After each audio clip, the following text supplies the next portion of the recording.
perfusion rénale, les marbrures, extrémités froides, cyanose, troubles de conscience, ça c'est plutôt chez la personne âgée. Donc, si on regarde les différents types d'états de choc, vous avez la grande catégorie des chocs dits hypovolémiques. Je vais essayer de mettre le chat en même temps. Donc, vous avez les chocs hypovolémiques. Donc, il y a l'hypovolémie absolue, c'est-à-dire qu'il y a une vraie diminution du contenant. Donc, ça, c'est typiquement l'hémorragie ou les brûlés. Donc, ça, c'est assez facile à diagnostiquer. L'hypovolémie relative, qui va être un problème plutôt de résistance périphérique avec une baisse des résistances périphériques. Ça, c'est typiquement l'anaphylaxie. Vous avez le choc septique qui est mixte, qui va en fait coupler le choc, un peu de choc hypovolémie relative avec une baisse des résistances et un peu d'hypovolémie absolue. Enfin, vous avez le choc cardiogénique et vous avez toute la catégorie dite des chocs obstructifs, qui sont des chocs qui rentrent dans la catégorie des chocs cardiogéniques et en particulier l'embolie pulmonaire. Voilà, il faut savoir que tout ça, c'est très théorique. Et puis finalement, un choc cardiogénique un choc septique peut avoir finalement à la fin une atteinte cardiaque et donc dériver sur un choc dit cardiogénique. Donc, il y a une première question de lampadaire, c'est est-ce que si on a une PAD inférieure à 40 mais une PAM supérieure à 65, on peut débuter la noradrénaline? Oui, c'est ce qui est dit dans le choc septique. On va y revenir après, mais oui. Une autre question, c'est sur l'ECMO-VA ou l'ECMO-VV. Alors là, franchement, il faut pas, on vous interrogera pas sur les indications d'ECMO à l'ECN. Et donc, le choc obstructif sur une EP, c'est plutôt une ECMO véno-artérielle, mais je crois que c'est vraiment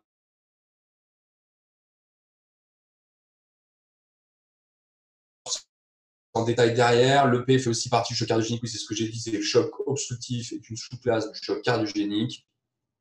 Et on va parler derrière des histoires de remplissage. Un tout petit peu de patience, ça va arriver dans les diapos suivantes. Donc, si on prend le choc septique, il y avait une définition ancienne qui définissait le choc septique comme un sepsis sévère plus une hypotension persistante malgré un remplissage vasculaire. Ces définitions complexes d'infection, de sepsis sévère et de choc septique basées sur ces critères-là ont été abandonnées. Désormais, ce n'est pas cela que vous devez retenir. Ce que vous devez retenir, c'est la nouvelle définition qui est la définition sepsis 3, qui définit un sepsis comme une infection suspectée ou documentée et une augmentation de plus de 2 points de SOFA. Le SOFA, c'est quoi? Le SOFA, c'est un score à base qui va évaluer 6 organes et vous avez une gradation pour chacun de ces 6 organes en fonction de la gravité de l'organe. Et donc, si vous avez une augmentation de plus de 2 points du SOFA, en estimant qu'un malade qui est admis aux urgences et qui est normalement chez lui, il a un SOFA à 0, c'est-à-dire qu'il a tous les paramètres au vert, s'il y a une augmentation de plus de 2 points de SOFA et une infection suspectée ou documentée, il rentre dans la case sepsis. Pour le choc septique, c'est donc un sepsis, donc ces fameuses définitions, et la nécessité d'avoir des vasopresseurs pour maintenir une pression artérielle supérieure à 65. Donc, s'il y a juste du remplissage, ça ne rentre pas dans la définition stricte du choc septique. Et contrairement à la définition préalable, l'hyperlactatémie rentre dans cette définition, et même obligatoire avec un lactate supérieur à 2, malgré un remplissage vasculaire adéquat. Donc, à la question de Valentin Leblois, qui dit est-ce qu'on retient un seuil de 40 ml par kilo de remplissage avant de paraître réfractaire au remplissage? Oui, c'est vrai. Évidemment, des fois, il y a des malades qui ont besoin de plus. En tout cas, tant que le malade n'a besoin que de remplissage, n'a pas de vasopresseur, il n'a pas un choc septique selon la définition sepsis 3. Donc, le score SOFA, il est là. Je ne pense pas qu'on ira vous chercher, vous demander de calculer un SOFA d'un malade. Mais il faut peut-être quand même savoir, si vous avez un QCM sur SOFA, qu'il y a 6 organes qui sont investigués dans ce score, que ça va de 0 à 24, 4 x 6, 24.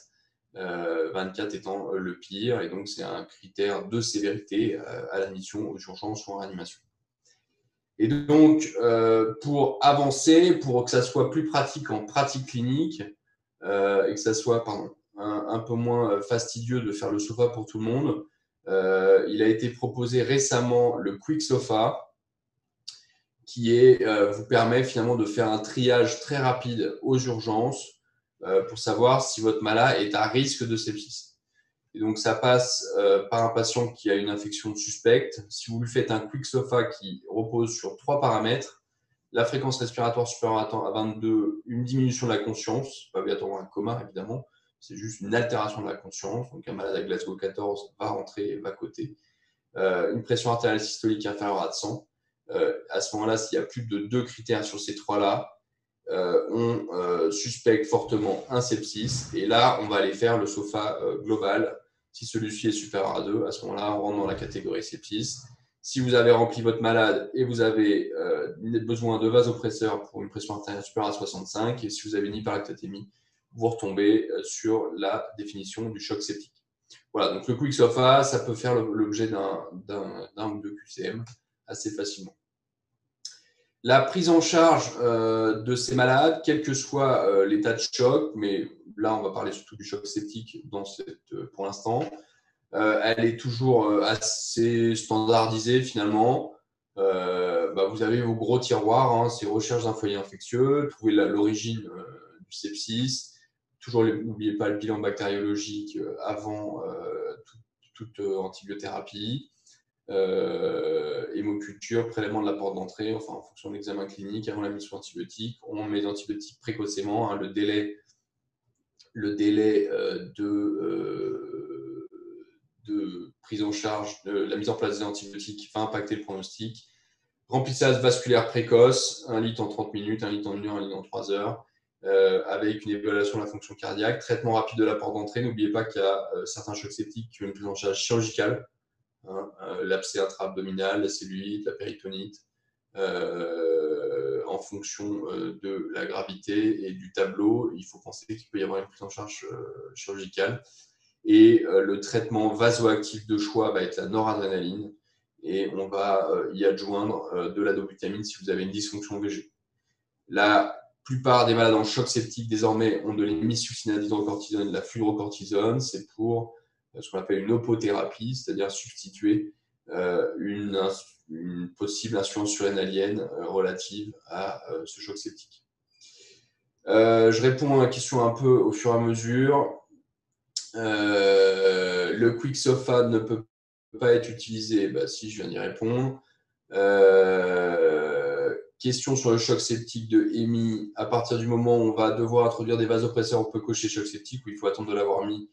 Non, voilà, c'est ce que je viens d'expliquer. Hein. Il faut respecter la définition. C'est que de la définition, finalement. C'est juste un IAQCM, mais finalement, pour la pratique clinique, la prise en charge va être relativement similaire. Une obnubilation seule peut compter comme confusion pour le Q-SOFA ou pas? Oui, s'il est obnubilé, son Glasgow va être à 14 et donc ça va coter. Devant une pneumonie, on peut utiliser le Q-SOFA pour hospitaliser le patient ou seulement le CRB 65. J'en parlerai juste derrière du CRB 65. Dans la définition du choc septique, ce n'est pas plutôt une PAS inférieure à 65 mm malgré un remplissage? Si, c'est ça. Et donc, c'est la définition. Et on ne peut pas conclure au choc septique si on n'a pas de valeur du lactate. C'est vrai, donc ça veut dire qu'il faut faire un lactate pour tout le monde. Et donc, pour vraiment coller l'étiquette de choc septique en respectant la nouvelle définition, il faut un lactate. L'hyperlactatémie seule peut permettre de parler de choc septique? Non, l'hyperlactatémie est juste une souffrance tissulaire. Elle peut avoir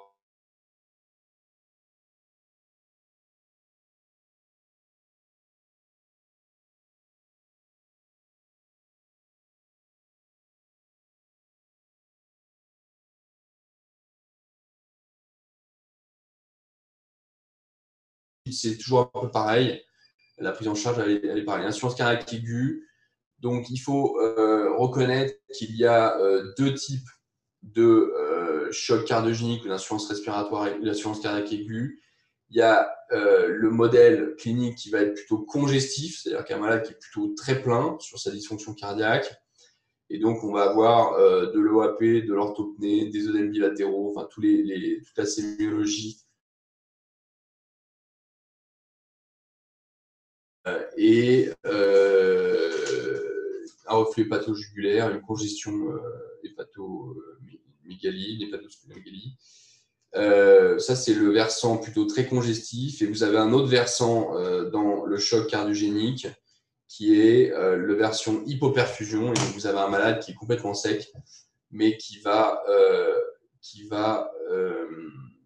être hypoperfusé, donc qui va avoir des extrémités froides, une oligurie, une hypoperfusion cérébrale avec quelques troubles de la vigilance et une pression artérielle, pression pulsée pincée. La pression pulsée, c'est la différentielle entre la pression systolique et la pression diastolique. Donc, comment on raisonne face à un malade qui a une insuffisance cardiaque aiguë? Eh ben, on va regarder finalement dans quel profil il est. Est-ce qu'il est plutôt congestif, donc ce qui va rentrer dans la catégorie wet, parce que le malade est plutôt très mouillé. C'est la plupart des malades avec une atteinte cardiaque aiguë, ou est-ce qu'il est plutôt dans la version dry, c'est la version hypoperfusée. Et on va regarder quelles sont les conséquences sur la perfusion périphérique. Et donc, vous avez donc plusieurs cas de figure. S'il y a une pression artérielle, une perfusion périphérique qui est adéquate, c'est-à-dire que le malade, il est certes avec un débit cardiaque ou un FEVG altéré, un débit cardiaque qui est diminué, mais sans retentissement sur la perfusion de ces différents organes. Donc finalement, il y compense. C'est le principe d'un malade qui a une insuffisance cardiaque un peu chronique, il va avoir des modèles d'adaptation. Et donc ces malades-là vont être traités uniquement avec une thérapeutique orale. Si vous avez un malade qui a une pression, une perfusion périphérique qui est adéquate, mais qui va plutôt être traité par des diurétiques, voire des vasodilatateurs, s'il y a surtout de l'hypertension majeure. Et c'est ce qu'on peut appeler la crise aiguë hypertensive. Et on va ajouter à ça de l'oxygène, de la BNI. À l'inverse, si il est plutôt très congestif, sans hypertension artérielle marquée, on va utiliser des diurétiques et des éventuels vasodilatateurs.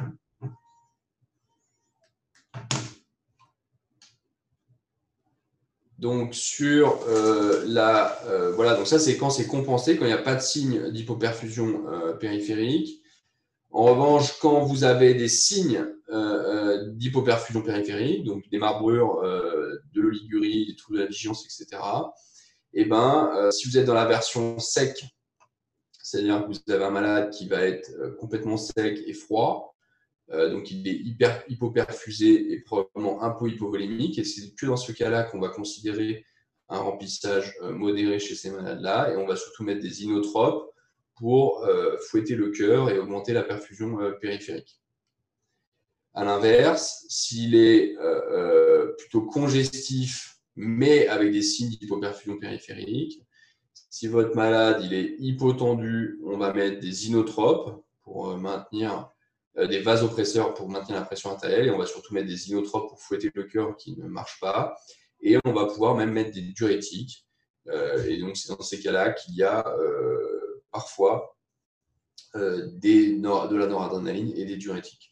Je pense que c'est un peu complexe pour vous à ce niveau-là, et je crois qu'il faut retenir juste que si vous êtes en congestif et froid, avec des signes d'hypoperfusion périphérique, c'est les inotropes, c'est-à-dire de la dobutamine pour fouetter le cœur, et éventuellement des vasopresseurs si vous avez une hypotension artérielle persistante.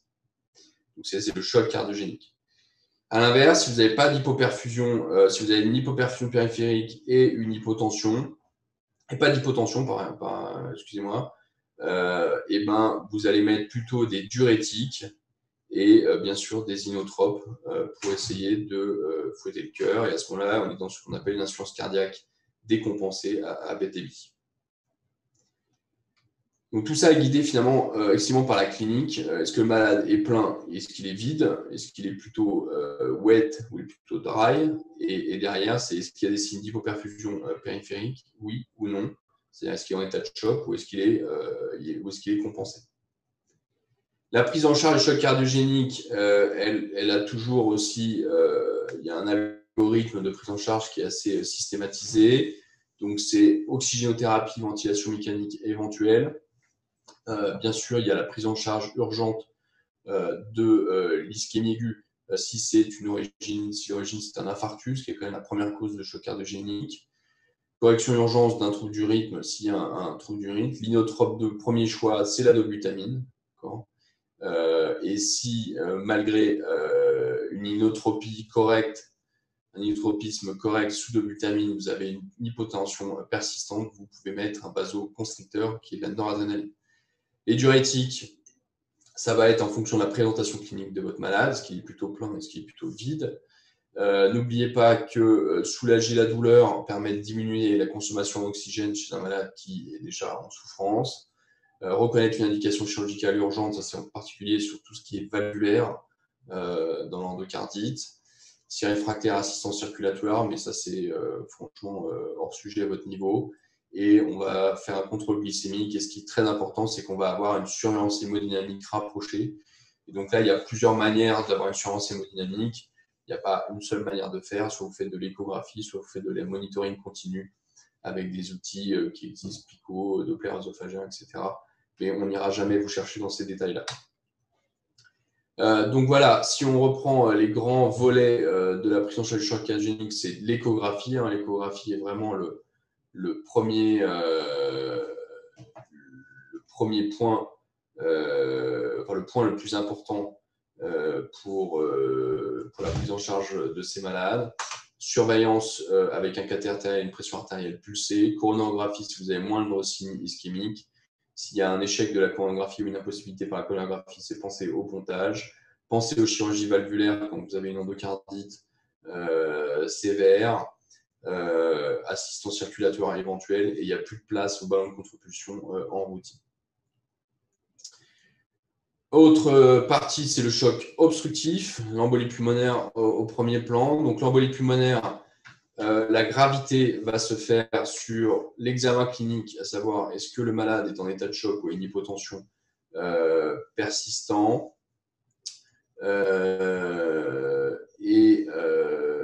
Sur des facteurs de risque qui sont un âge supérieur à 80, un cancer, une insuffisance cardiaque, une insuffisance respiratoire chronique et des signes cliniques toujours avec une fréquence cardiaque supérieure à 110, une PS inférieure à 110, saturation inférieure à 90. Donc dans la dernière définition, ça rentre moins en ligne de compte, mais ce qui va être important, c'est la clinique. Est-ce que le malade est en état de choc ou hypotendu? Est-ce qu'il a des signes échographiques qui montrent qu'il y a une vraie distension ventriculaire droite avec un diamètre du VD supérieur au VG? Et on va utiliser les biomarqueurs troponine BNP pour voir ce qu'est le retentissement et la souffrance cardiaque.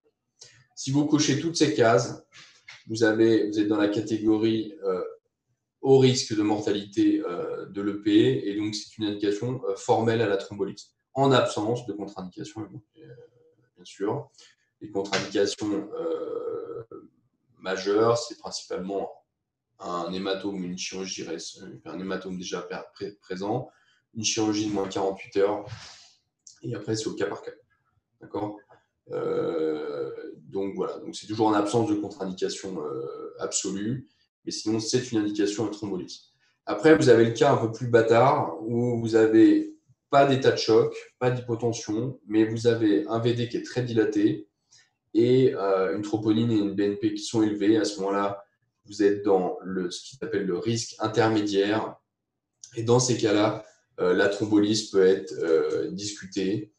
Je ne pense pas qu'à votre niveau, si vous avez une indication de thrombolyse, vous aurez un tableau assez caricatural. Donc, vous aurez une vraie hypotension et un état de choc. Les autres catégories, c'est l'intermédiaire bas.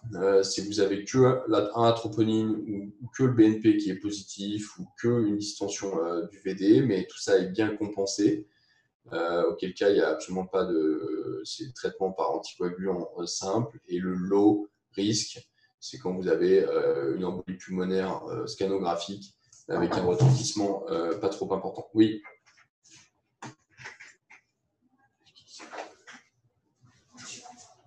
Je fais un coin. Voilà. Donc voilà pour l'EP. Voilà ce qu'il y a à retenir. La prise en charge, c'est assez simple. C'est anticoagulation et la thrombolyse éventuelle dans les cas les plus graves. Il y a une question de Amy qui demande si un patient est en réa, on met toujours une pression artérielle invasive. Pas forcément, hein, si votre malade vient pour un coma toxique, il n'y a probablement pas besoin de mettre une pression artérielle invasive s'il n'a pas pris de médicaments cardiotropes. C'est pas non plus obligatoire tout le temps, mais à partir du moment où vous avez une prise en charge d'un état de choc, prise en charge d'une maladie ou d'un syndrome qui va impacter la pression artérielle, il est de bon ton de mettre une pression artérielle invasive. Ensuite, œdème de Quinn, anaphylaxie, choc anaphylactique. Donc ça, c'est un point important qui est souvent un peu compliqué pour vous. Donc, si on reprend les définitions pour bien parler de la même chose, il y a plusieurs définitions. Il ne faut pas tout mélanger. Donc, il y a l'atopie, c'est la tendance d'un sujet à avoir des réactions d'hypersensibilité immédiate à des allergènes. Donc, ça, c'est quelqu'un qui a un terrain atopique. L'allergie, c'est vraiment une réactivité anormale d'un sujet vis-à-vis d'un antigène. L'anaphylaxie, c'est une réaction allergique sévère, et ça, c'est important, avec difficulté respiratoire et ou hypotension. On peut obligé d'avoir les deux. Et si on a une des deux, on va dire qu'on a une anaphylaxie. Et le choc anaphylactique, c'est l'état de choc secondaire à une réaction allergique. Donc, au niveau de la physiopathe, qu'est-ce que c'est? Donc ça, c'est une niche un peu à QCM. C'est un peu toujours pareil, mais c'est toujours les mêmes QCM. L'anaphylaxie est la manifestation la plus grave des réactions d'hypersensibilité immédiate. Sur la classification de Jelly-Combs, c'est la type 1.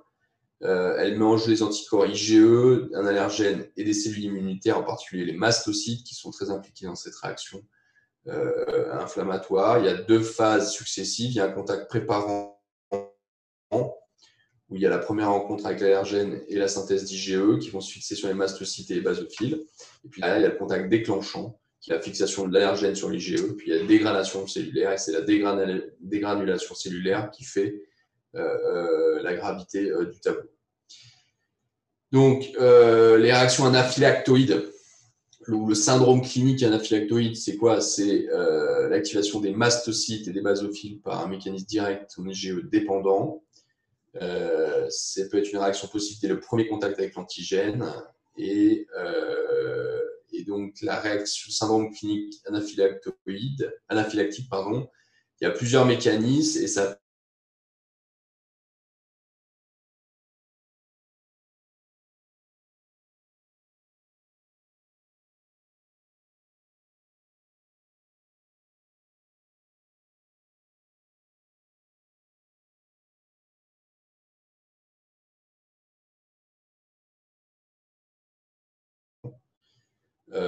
produit de contraste radiologique Cura, c'est non IgE dépendant.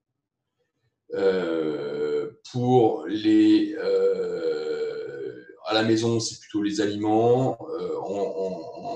À l'extérieur, c'est plutôt le venin d'hyménoptère, abeilles et frelons. Voilà, après, vous avez des allergies un peu plus sioux, le latex ou d'autres choses, mais on va passer sur ces détails-là. À l'hôpital, ça va être principalement du médicament que vous allez voir.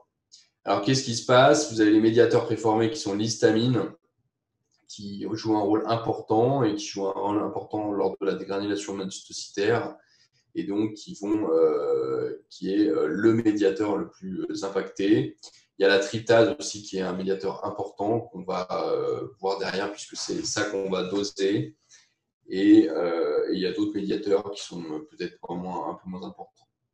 Donc, qu'est-ce que vont faire ces médiateurs quand ils vont être relargués? L'histamine, la tryptase, quand ça va être relargué, il va y avoir une vasodilatation et une augmentation de la perméabilité capillaire, donc une fuite capillaire finalement, et une baisse des résistances périphériques, avec une hypotension, un urticaire, un angioœdème, un œdème laryngé.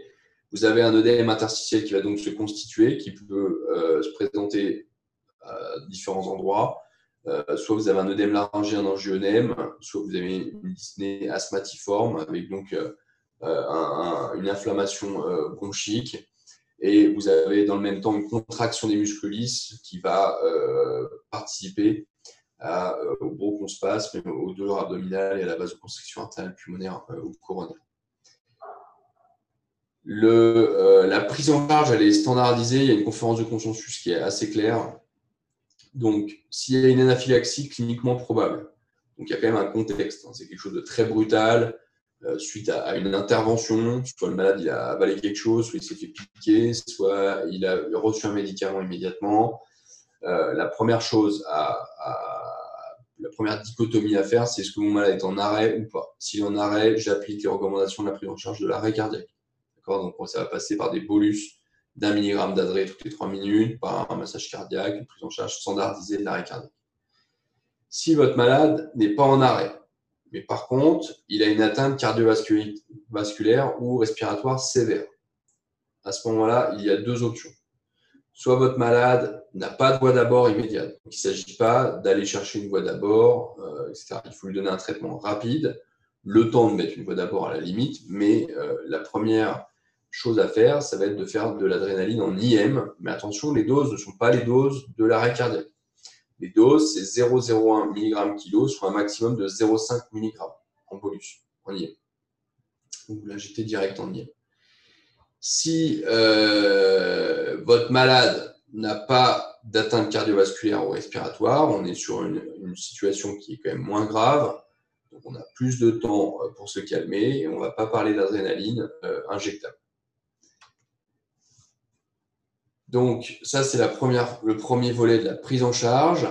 Et si vous avez une voie d'abord, si votre malade était perfusé parce qu'il fait un choc anaphylactique au produit de contraste lors d'un scanner, par exemple, donc il est déjà perfusé, vous avez déjà une voie d'abord, le traitement par adrénaline va donc se faire en IV, et c'est des bolus toutes les 1 à 2 minutes, tant que la pression artérielle reste basse, très basse, et c'est des bolus de 50 microgrammes, donc 0,05 mg. Okay. Dans certains polis, vous verrez que ça peut monter jusqu'à 100 microgrammes. Donc, c'est entre 50 et 100 microgrammes et la conférence de consensus, c'est 50. Je ne pense pas qu'il y aura des QCM entre 50 et 100. Par contre, le piège classique, c'est de vous dire on fait des bolus d'1 mg d'adré. Et non, c'est faux, c'est un dixième de la dose qu'il faut faire. C'est entre 0,05 et 0,1 mg. 1 mg d'adré, c'est dans l'arrêt cardiaque. Et donc, ce n'est pas dans cette catégorie-là.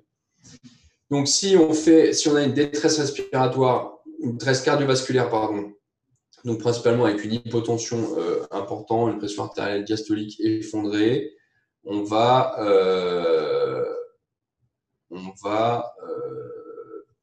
donc lui mettre de l'oxygène, le mettre en Trendelenburg. Souvent, ils ont aussi une atteinte laryngée. Donc, c'est sûr que les mettre complètement allongés, ça va aggraver l'œdème laryngé. On va lui faire un remplissage rapidement. Et on va surtout démarrer les petits bolus d'adré de 0,05 à 0,1 mg d'adré. IV. D'accord. S'il n'y a pas de réponse, on continue à faire des bolus d'adré. Et souvent, quand il n'y a pas de réponse, ça arrive sur l'arrêt cardiaque. D'accord. Donc à ce moment-là, on change de colonne et on fait la réanimation d'arrêt cardiaque. Donc c'est 1 mg d'adrénaline. Pas 1 mg, 1 mg bolus, excusez-moi, toutes les 3 minutes d'adrénaline et le massage, etc. La plupart du temps, quand même, ça va répondre à ces petits bolus d'adrénaline et on va pouvoir stabiliser les choses. Et derrière, on va mettre un vasopresseur pour essayer de maintenir la pression artérielle normale. Donc, un vasoconstricteur. Et le principal vasoconstricteur, c'est la noradrénaline. Donc, si vous avez qu'une détresse respiratoire, alors des fois, vous avez les deux. Mais si on dichotomise les choses, si vous avez une détresse respiratoire, c'est toujours la position demi-assise. C'est tout ce qui est œdème des voies aériennes supérieures. Il faut garder le malade demi-assis, allongé, il va s'étouffer, il va s'aggraver. De toute façon, il ne va pas tolérer et il va vous faire comprendre que ce n'était pas la bonne option. Si vous avez un œdème qui est uniquement des voies aériennes supérieures, donc si vous avez une dyspnée qui est plutôt inspiratoire, on va faire des aérosols d'adrénaline. Au contraire, si vous avez une dyspnée qui est plutôt expiratoire, donc qui se présente un peu comme ce qu'on appelle une dyspnée asthmatiforme, à ce moment-là, ça va être des aérosols de bêta-2 mimétiques. Des fois, les choses sont un peu couplées et donc on va traiter les deux.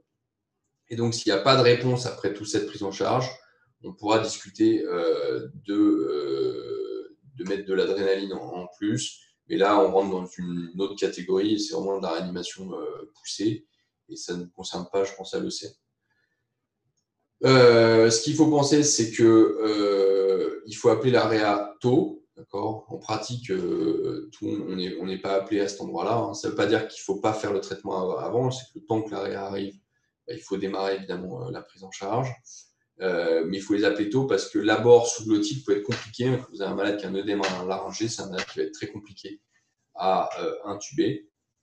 Et donc, il faut mieux être un peu en avance pour pouvoir anticiper tout ça.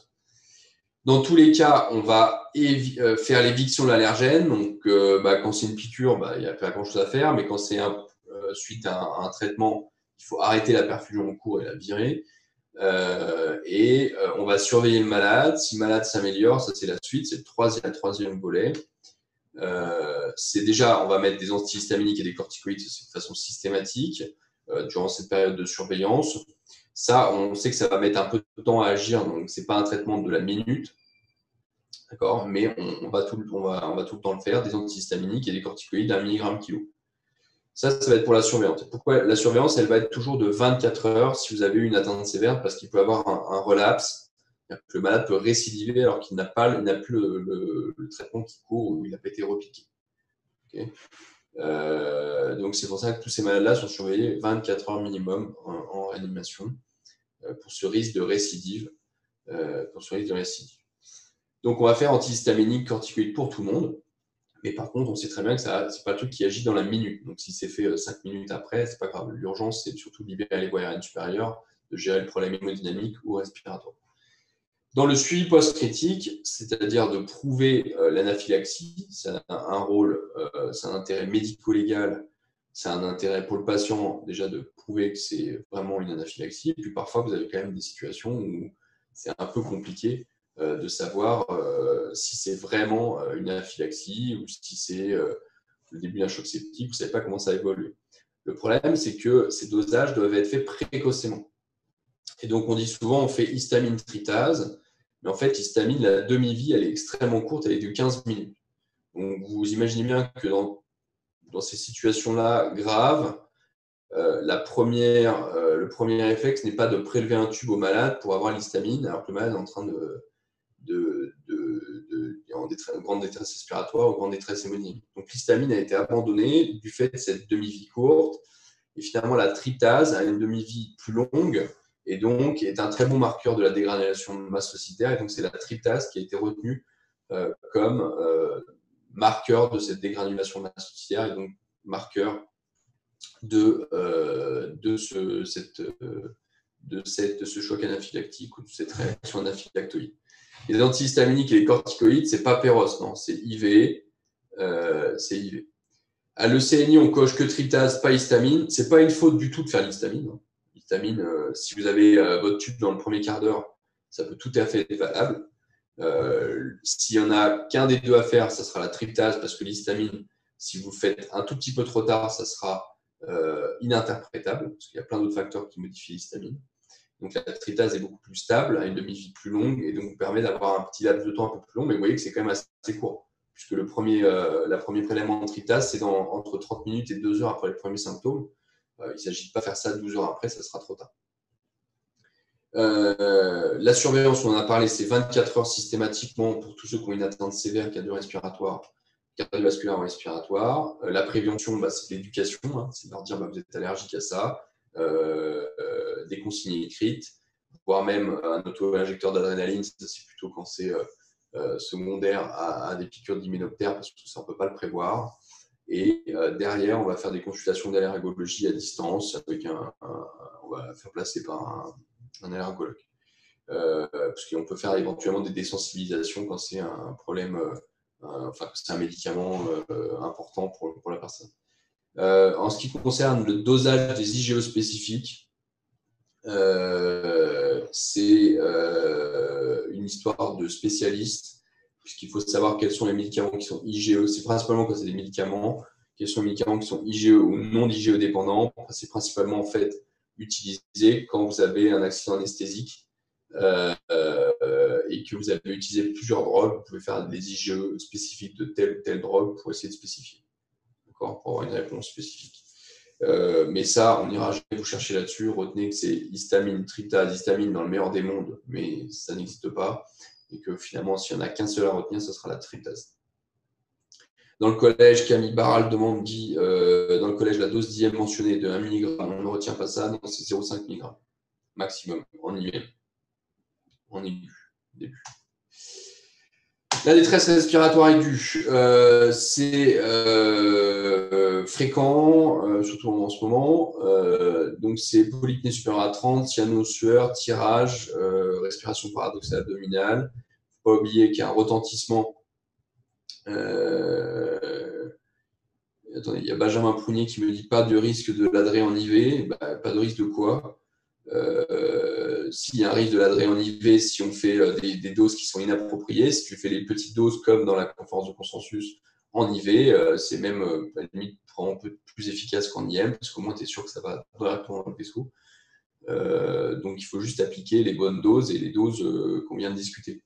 Il y a toujours un risque si on fait n'importe quoi. On dose IgE en spécifique en aigu, je viens d'en parler à l'instant. Donc, respiration abdominale paradoxale, agitation, trouble de conscience, coma, tachycardie supérieure à 110, marbre, hypotension et une désaturation ne se corrigeant pas sous l'oxygène à fort débit. Juste pour en finir avec le choc anaphylactique, on dit pour l'adré, on a des voies et doses différentes données à chaque conf. C'est pas ça, c'est que si tu n'as pas de voie d'abord, tu fais de l'IM, c'est du pratique. Si tu n'as pas de voie d'abord, tu fais de l'IM. Si tu as une voie d'abord, tu veux utiliser ta voie d'abord, tu ne vas pas t'amuser à piquer le malade en IM. Tu as ta voie d'abord. Ce qu'il faut retenir, c'est 0,05 microgrammes à 0,1 mg de 0,05 mg à 0,1 mg d'adrénaline quand ton malade est hypotendu en choc anaphylactique. Donc, c'est des toutes petites doses, c'est un dixième de la dose de l'arrêt cardiaque et à faire en IV. Si tu fais de l'IM, c'est maximum 0,5 mg IM en IM. D'accord ? Et si tu as une voie d'abord, tu utilises ta voie d'abord. Allez, on enchaîne. Donc les détresses respiratoires aiguës, la cause, c'est l'OAP cardiogénique en 30 à 50% des cas, la pneumonie 30%, et puis après, des insuffisances respiratoires aiguës, des insuffisances respiratoires chroniques. Là, vous rapportez à chaque chapitre. Et puis, vous avez d'autres choses un peu plus rares, embolie pulmonaire, pneumothorax, asthme. Le SDRA, ça fait partie des définitions qu'il faut connaître. Il faut que ça, c'est ce qu'on appelle un œdème pulmonaire lésionnel. C'est un syndrome qui peut avoir de multiples étiologies. Les multiples étiologies, c'est ce qu'on appelle des facteurs de risque de SDRA. Ça peut être de la pneumonie, du sepsis, de la pancréatite, des toxiques. Ça peut être une cause pulmonaire propre et ça peut être une cause extra-pulmonaire, par exemple les pancréatites. Dans la définition, il faut des images alvéolaires bilatérales. Il faut prouver que ce n'est pas un OAP cardiogénique. Donc, il faudra une écho-cœur ou un monitoring cardiaque pour éliminer une cause cardiaque dans la définition du SDRA. Et puis, vous avez trois gravités. Un SDRA dit mineur en fonction du rapport PaO2 sur FiO2. Donc, vous faites la PaO2, vous divisez par la FiO2. Entre 200 et 300, c'est mineur. Et ça peut être adapté aux patients qui ont de la VNI. Dans tous les cas, ça n'est valable que chez les malades qui ont une pression expiratoire positive supérieure à 5. Donc, ça répond direct à la question de lampadaire qui dit comment on fait si on est en air ambiant pour le calculer. Donc, si on est en air ambiant, on n'a pas de pression expiratoire positive supérieure à 5, donc on n'a pas de SDRA. D'accord ? Si tu étais en air ambiant, si tu avais la FiO2 minimale sur le ventilateur, la FiO2 minimale, c'est 21%. Donc, on ferait la PaO2 divisé par 21%. Okay ? Modéré, c'est PaO2 sur FiO2 inférieur à 200 avec une PEP supérieure à 5. Donc, ça implique toujours qu'il y ait une PEP supérieure à 5. C'est-à-dire que le malade, il faut qu'il ait soit de la ventilation non invasive, de la VNI, soit de la ventilation invasive, c'est-à-dire un malade intubé. Si votre malade est sous oxygène, on ne parle pas de SDRA, on ne parle pas de cette définition, on peut mettre ça de côté. Et enfin, le SDRA sévère, c'est un P sur F inférieur à 100 avec toujours une PEP supérieure à 5. Les principes de prise en charge. C'est intubation, ventilation mécanique. Le volume est un volume qui va se baser sur le poids idéal théorique, avec le rationnel de se dire, et c'est important, de se dire qu'un mec de 130 kg et une petite nana de 60 kg, s'ils font la même taille, ils ont la même taille de la cage thoracique. Ce qui va changer, c'est la couche de gras qu'il y a autour. Et donc, c'est pour ça qu'on parle de poids prédit par la taille, ou de poids idéal théorique, qui vous donne, c'est une formule qui vous donne, à partir de DABAC, qui vous donne le poids idéal en fonction de votre taille. Donc, on va mettre ce volume courant à 6 kg de poids idéal théorique. On va monter la pression expiratoire positive. On va régler la FiO2 et si le PaO2 sur FiO2 est inférieur à 50, ça va être une indication à avoir des curares en 48 heures et surtout des décubitus ventrales. Voilà, bon, je n'ai pas vu beaucoup de QCM là-dessus dans les dernières années. Je pense que c'est peut-être un peu trop spécifique. Dans les pneumonies, donc les pneumonies, c'est la première cause de SDRA. Il faut bien savoir qu'on ne part pas sur n'importe quel germe. On a quand même une liste assez bien définie. Est-ce que mon malade est ambulatoire ou est-ce que le malade est déjà hospitalisé en réanimation? S'il est ambulatoire, on va partir sur du pneumocoque, du mycoplasme, de l'hémophilus, du chlamydia ou d'autres virus respiratoires. Je ne citerai pas lesquels, hein, la grippe, le Covid, on est dedans. Si votre malade est hospitalisé en réanimation, on est plutôt sur la version nosocomiale éventuelle ou pneumopathie acquise sous ventilation mécanique. Donc, on change de catégorie de germe. Donc, on va plus être sur. Il y a un truc qui manque là, dans le patient ambulatoire, il manque la légionellose, la légionelle, qui est important. Dans le patient hospitalisé en réanimation, c'est soit du streptocoque, soit c'est de légionelle si il y a des légionelles nosocomiales, mais il y a aussi des légionelles à la maison, du pseudomonas et d'autres bacilles gram négatifs et éventuellement du staph doré, qui sont des complications de pneumonie, enfin, qui sont des germes de pneumonie hospitalière. Donc, dans ces cas-là, quand vous avez la question de est-ce que mon malade doit être hospitalisé ou est-ce que mon malade doit être en réanimation et que vous recevez pour une pneumonie aux urgences, vous avez plusieurs scores. Le plus connu, c'est le score de Fine, mais le problème, c'est qu'il a beaucoup d'items, et donc ce n'est pas très pratique en pratique clinique. Mais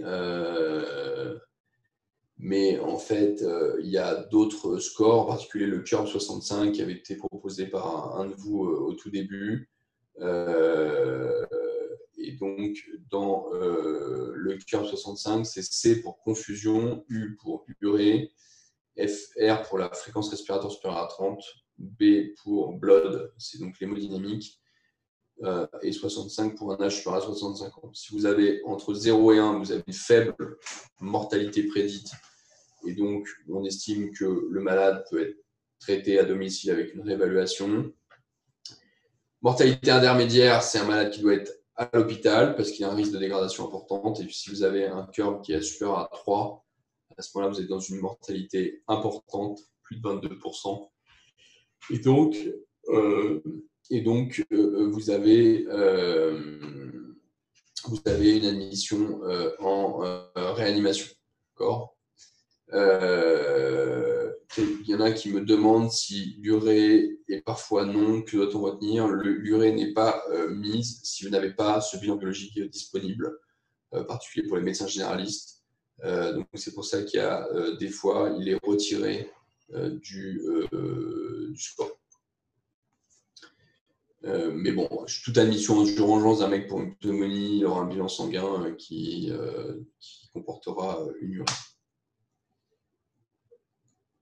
Les questions, je crois que je suis à peu près à jour. On enchaîne. La pneumonie grave, l'antibiothérapie, il n'y a pas de place à l'improvisation. Hein, ce n'est pas le moment de vous transformer en infectiologue complexe. C'est une C3G, c'est céfotaxime ou ceftriaxone, et un macrolide ou une fluoroquinolone à large spectre. D'accord ? Si vous avez donc c'est un macrolide ou du lévoflow. Si vous avez un sujet qui a des comorbidités et s'il y a du suspicion de PIO, c'est principalement un malade qui a une insuffisance respiratoire chronique, qui a des dilatations des bronches, qui a une mucoviscidose, enfin qui a une pathologie respiratoire chronique. D'emblée, on va tabler sur un éventuel piocyanique, puisqu'on sait que c'est plus fréquent dans cette population-là. Et donc, ça va être piperacilline tazobactam, c'est la tazocilline ou du cefepime ou de l'hémipénème, plus toujours un macrolide, puisque le malade peut avoir une légionellose également. Le macrolide va taper les germes intracellulaires et la légionelle, et plus ou moins un amyloïdoside en particulier, ce sera de l'amiclone. Donc ça, c'est assez standardisé, il n'y a pas trop de prise de tête. Quelques mots sur le coma non traumatique. Il y a le Glasgow. Glasgow, c'est un peu chiant, mais il faut l'apprendre. C'est vraiment une niche c'est vraiment une niche à QCM. Juste pour finir sur les PAV, les pneumonies, il y a une question de lampadaire qui dit on préfère quand la fluoroquinolone au macrolide. C'est grosso modo, il faut utiliser les macrolides puisque dans un souci d'écologie bactérienne pour la population générale, il faut les fluoroquinolones sont des antibiotiques qui mutent, où l'acquisition de résistance est assez rapide. Donc, il vaut mieux utiliser les macrolides que les fluoroquinolones.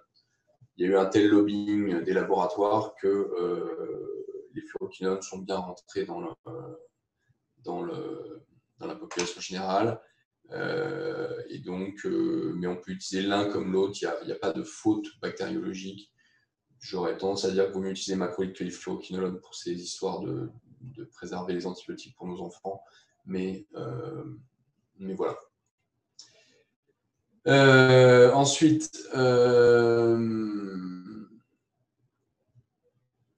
il y a Julien Picard là, qui nous repose des questions sur le SDRA.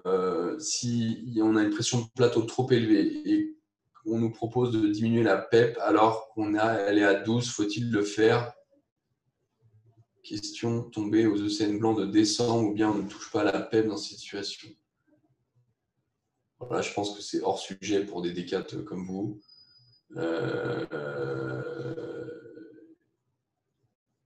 Donc, je pense que c'est hors sujet. La baisse de la PEP va faire baisser la pression de plateau, c'est vrai, mais au prix d'un dérecrutement pulmonaire. Mais je pense vraiment en D4, c'est peut-être tombé à l'ECN blanc, mais c'est vraiment pas à votre niveau. Le CURB 65 A1, on est pris en charge à l'hôpital. À l'hôpital, dans votre tableau A1, on peut être traité à la maison. Je crois pas. Non, je crois que A1, moi j'ai dit que c'était à l'hôpital, je suis pas sûr.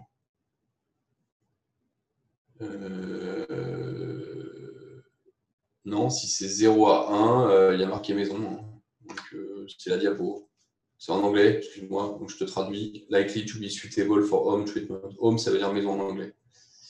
Voilà, YouFox. Donc non, on est tous d'accord, c'est 1, c'est maison. Toute BPCO et suspicion de colonisation à PIO, si pneumonie grave, oui, one for all, il a raison. Et donc c'est ce qu'on appelle patient avec des facteurs de risque. Donc le Glasgow, on ne va pas le détailler, ça c'est juste à apprendre par cœur, mais vous ne pourrez pas y couper. Hein, c'est clairement une niche question. Il y a toujours des erreurs, mais il faut l'apprendre par cœur. Les comas, bon, il y a toute une liste de comas, on ne va pas détailler, mais c'est des comas d'ordre neurologique. Mais il ne faut pas oublier qu'on peut avoir un cerveau totalement normal et l'origine est métabolique. Avec tous les troubles métaboliques, dysnatrémie, hypohyperglycémie, hypercalcémie. Devant tout coma, il y a un dextro pour éliminer une hypoglycémie. Puis après, vous avez toute la cause des comas toxiques. N'oubliez pas le monoxyde de carbone, qui est le piège un peu classique, que vous oubliez souvent parce qu'on n'en voit pas beaucoup, mais il y a des dossiers qui tombent. Donc, monoxyde de carbone à garder dans un coin de votre tête. La prise en charge neurologique, ça va être principalement de protéger les axos. Les axos, c'est les agressions cérébrales secondaires d'origine systémique. Donc, c'est toute une série d'événements qu'on va essayer d'éviter. L'hypotension artérielle, l'hypoxémie, l'hyponatrémie, l'anémie, l'hypercapnie, l'hyperglycémie, l'hyperthermie. Donc,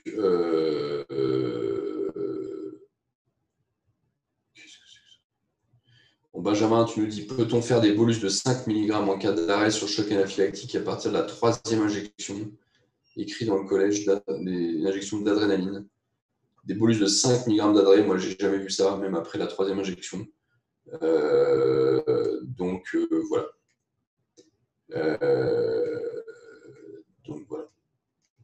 Donc, dans les axos, il y a hypothermie, hein, ça c'est vrai. Il y a hyperthermie et il y a hyperglycémie. Mais l'hypoglycémie, on va l'éviter chez tout le monde. Donc, c'est pour ça que ça n'est pas compté comme un Naxos. C'est qu'un malade, tu ne vas jamais laisser quelqu'un en hypoglycémie qu'il a une souffrance cérébrale aiguë ou pas. Donc, c'est pour ça que ça compte.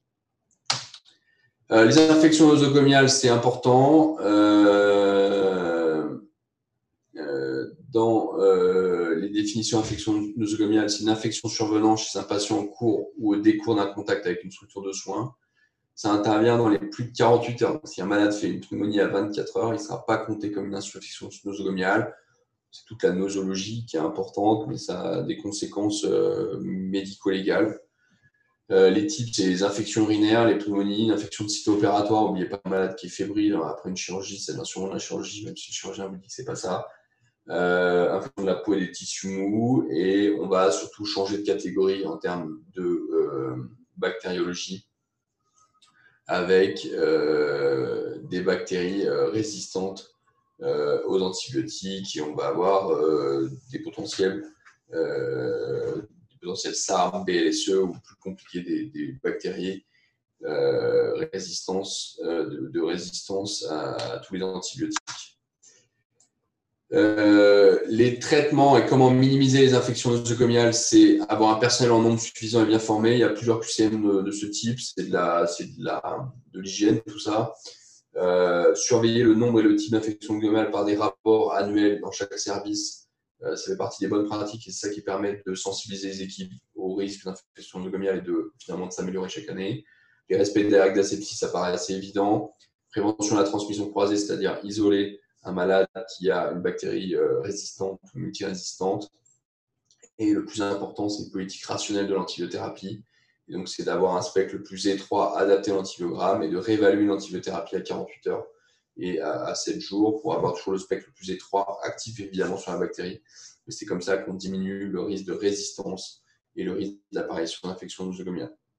Là où il y a le plus d'infections nosocomiales, c'est dans les pays qui ont une antibiothérapie complètement débridée, où ils mènent des antibiotiques extrêmement larges pour traiter des bactéries qui sont sensibles à l'amoxicilline. Allez, on avance. Les structures qui participent à la lutte contre les infections nosocomiales, c'est le CLIN, ça c'est au niveau de l'hôpital. Au niveau interrégional, c'est le CCLIN. C'est le centre de coordination de la lutte contre les infections nosocomiales au niveau interrégional. Et puis vous avez au niveau national un centre de coordination qui est le CT1, c'est le Comité technique national des infections nosocomiales. Donc, tout ça, c'est à différentes échelles, soit à l'échelle de l'hôpital, soit à l'échelle des régions, soit à l'échelle nationale, pour lutter contre les infections nosocomiales, qui est un vrai problème de santé publique. Je finis avec la surveillance des complications des abords veineux. Gros point assez facile de choper des points dans le QCM et assez simple de vous poser aussi des questions en QCM là-dessus. Donc, les abords veineux. Un abord veineux, c'est soit périphérique, soit central. Si c'est central, ça peut être un cathéter central, un cathéter de dialyse ou une chambre implantable. Un cathéter central, c'est un cathéter qui va servir à infuser des médicaments. D'accord, ça peut être à 3, 4, 5 voies. Le cathéter de dialyse, ça a la même tête qu'un cathéter central, sauf qu'il y a 2 voies. Et c'est un peu plus gros. Ça va permettre de dialyser le patient. Et la chambre implantable, c'est plus sur des malades plus chroniques qui sont en particulier en chimiothérapie. Mais ça, c'est implanté dans un gros vaisseau. Le cathéter veineux central, il est utilisé principalement en réanimation. En dehors de la réanimation, c'est dans les abords veineux de longue durée, nutrition parentérale, chimiothérapie.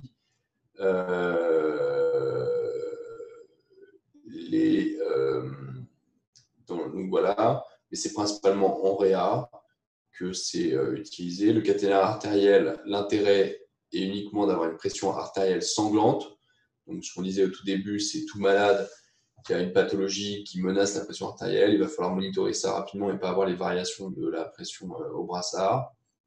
Et c'est un autre intérêt, c'est de prélever facilement, mais c'est plus du confort pour l'infirmière d'éviter de piquer malade à chaque prise de sang. Chez malade qu'on ait une prise de sang répétée, on a juste à aspirer le sang dans l'artère et on prélève dessus. Donc,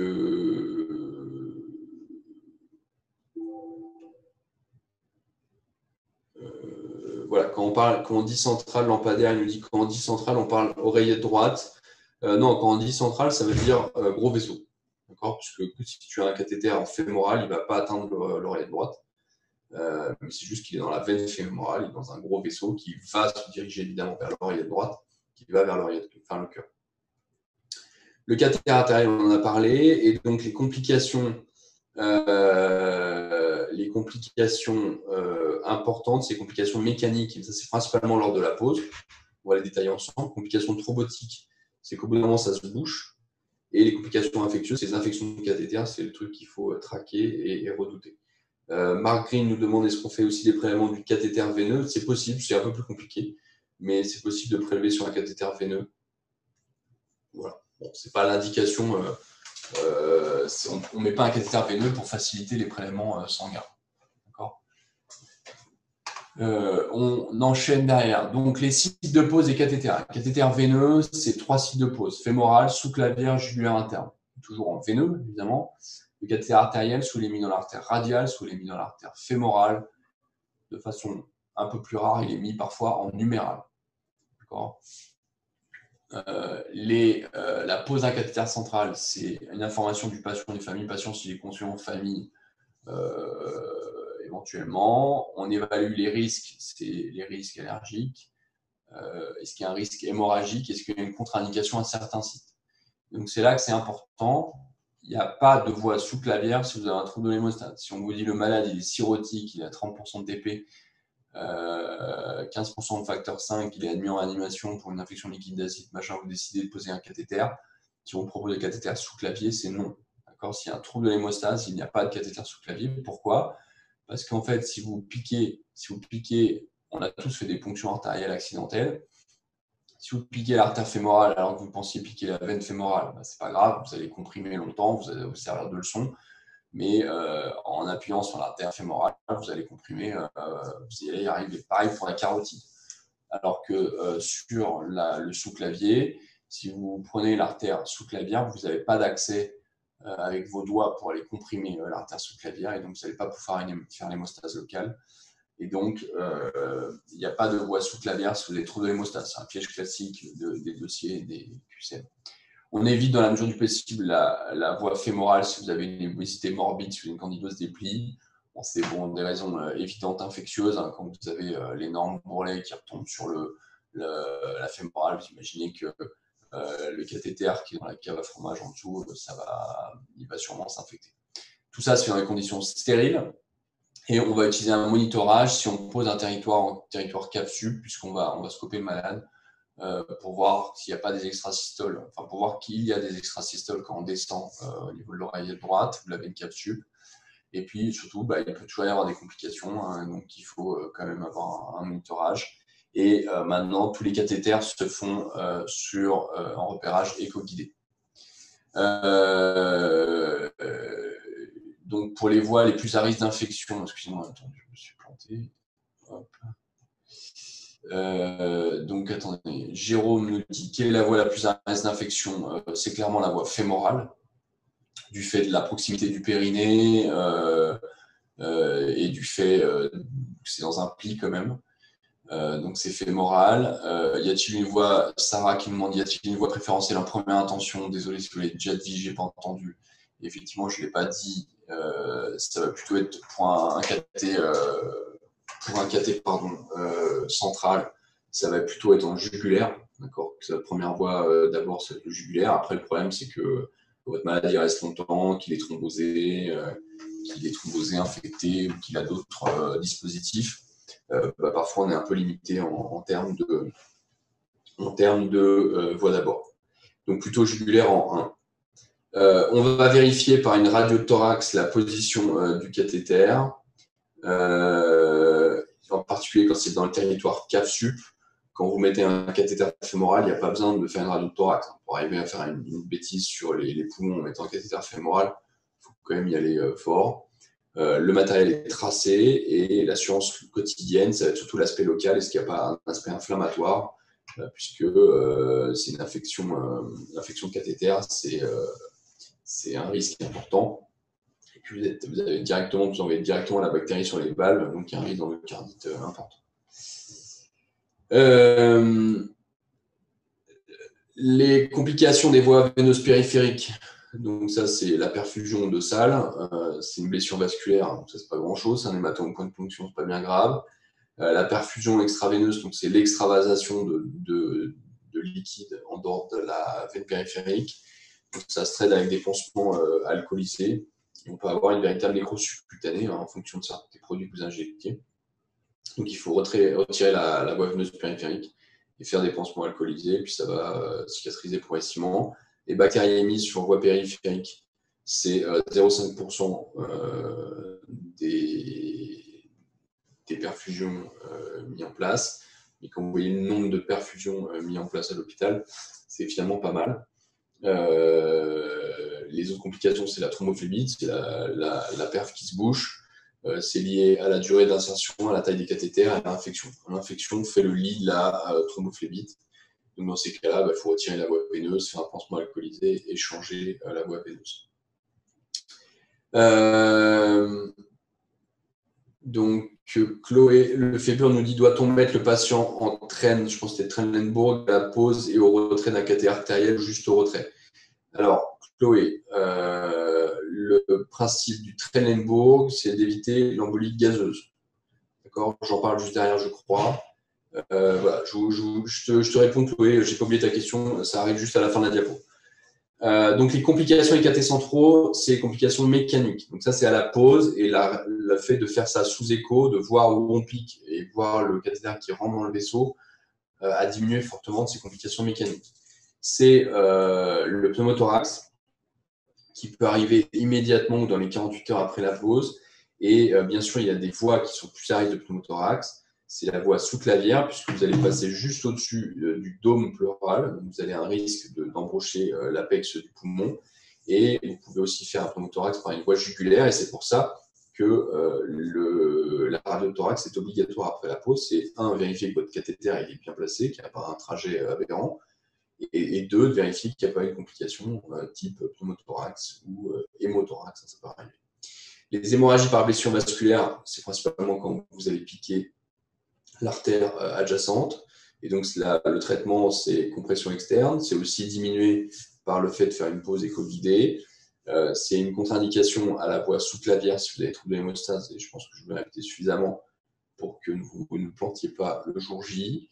Les autres complications, c'est l'échec, la malposition, c'est le cathéter qui passe d'un côté, qui va de l'autre et qui ne va pas directement dans l'oreille droite. Bon, tout ça, c'est diagnostiqué par échographie ou radiothorax. La complication redoutable et redoutée, c'est l'embolie gazeuse. Et donc, je reviens à la question de Chloé, qui était qu'est-ce que c'est qu'une embolie gazeuse? C'est que vous avez une effraction d'air dans la circulation. Donc, ça peut se faire soit à la pause, soit à la dépose. C'est principalement quand le malade il est en ventilation spontanée, il reçoit un cathéter parce que quand vous ventilez, quand vous inspirez, vous faites une pression intrathoracique négative, donc vous faites un appel d'air de l'extérieur vers l'intérieur, c'est pareil sur le vaisseau. Et donc le risque, c'est qu'il y a de l'air qui rentre quand vous ponctionnez. Et donc pour minimiser ça, on met en position de Trendelenburg, c'est-à-dire qu'on va baisser la tête de la patiente ou du patient. L'autre avantage, c'est que ça va faire gonfler un peu les jugulaires, donc c'est plus facile de piquer. Et donc, on fait ça. Et si le malade il est capable de retenir sa respiration au moment où vous montez le cathéter, vous lui demandez de maintenir une apnée de quelques secondes pour minimiser le risque. Donc, ça se fait à la pause et à la dépose de Trendelenburg. Et donc, c'est pour permettre d'éviter l'embolie gazeuse. Mais attention, Chloé Lefebvre, c'est pas pour le retrait d'un cathé artériel, hein, c'est pour un cathé veineux. Dans un cathé artériel, la pression dans l'artère elle est trop importante et il n'y a pas d'effraction d'air possible. D'accord. Et donc, c'est uniquement les façons de cathé artériel, ils sont en radial, soit en fémoral, donc le Trendelenburg, il n'y a aucun intérêt. Donc, c'est uniquement au retrait du cathé veineux et à la pause du cathé veineux. Les autres complications des cathéters centraux, c'est les complications thrombotiques, donc c'est le fait que ça se bouche. Donc, c'est soit la voie fémorale, soit la voie jugulaire, ça se complique plus de complications thrombotiques que la voie sous-clavière. Ça lié avec l'infection. Donc, la voie sous-clavière, c'est la voie la plus propre, entre guillemets, mais il y a des complications inhérentes à cette localisation. Et donc, ça se thrombose moins en sous-clavier par rapport à fémoral jugulaire. Les autres complications, c'est des complications infectieuses. Et donc, on va dire que c'est lié au cathéter si ça intervient dans les 48 heures après le retrait du cathé et que vous avez une culture positive du site d'insertion au même germe que l'hémoculture, ou alors que vous avez une positivité quand vous mettez en culture le cathéter au même germe à plus 10 puissance 3, ou alors que vous avez une différentielle de positivité des hémocs de plus de 2 heures. Ça veut dire que vous avez fait une hémoc en périphérie, sur une veine périphérique, et vous avez fait une hémoculture sur le cathéter veineux, et si vous avez plus de 2 heures de différence entre la pousse des deux hémocs, c'est en faveur de dire que c'est le cathéter qui est infecté. Bon, en pratique, ce qu'on fait, c'est que dès qu'on a une suspicion, dès qu'on a une bactériémie, on a un cathéter et qu'il est un tout petit peu inflammatoire, on le retire, on le met en culture et on voit si ça pousse, on en repose un autre. Chaim nous dit, alors Lucie nous dit Trendelenburg pour jugulaire et sous-clavier, aussi pour fémoral. Je crois que j'ai répondu. Un fémoral, il n'y a pas besoin de Trendelenburg, ça n'a aucun intérêt. Vous êtes trop loin trop loin, ça n'a pas d'intérêt. Le Trendelenburg, c'est juste baisser la tête. Un cathé de dialyse peut être posé ailleurs qu'en fémoral et jugulaire droit. Oui, on peut avoir un cathé tunnelisé, mais c'est plus pour les dialyses plutôt chroniques qu'on peut accéder à la sous-clavière. Mais c'est vraiment, c'est pas en aigu, c'est du chronique. C'est quand on met un cathé de canot, on peut faire ça. Une culture positive d'un cathé isolé sans autres symptômes n'est pas une infection de cathéter à proprement parler, c'est ça. Oui, c'est une colonisation de cathéter, mais pour une infection de cathéter, il faut une culture de cathéter à plus de 10 puissance 3. En fait, tout dépend le taux. Si vous avez 10 puissance 1, 10 puissance 2, c'est une colonisation. Si vous avez plus de 10 puissance 3, c'est une infection. C'est une infection cathéter. Rupture de cathéter est-elle possible? Oui, si tu l'arraches avec les dents, c'est possible. La radio doit être faite avant la pose du cathéter aussi ou uniquement après? Non, uniquement après. Avant, ça n'a pas grand intérêt. Arthur, ça j'ai répondu. John Arthur Palmer nous demande il est recommandé de changer un cathéter central tous les combien de temps? Il n'y a pas de recours, c'est vraiment un examen clinique quotidien pour voir s'il n'y a pas des signes locaux d'infection, voir s'il n'y a pas une bactériémie. Et bien sûr, si le malade n'en a plus besoin, il ne faut pas le laisser parce que c'est un risque d'infection important. Bon, je crois que je suis à jour dans la question. Allez, la suite.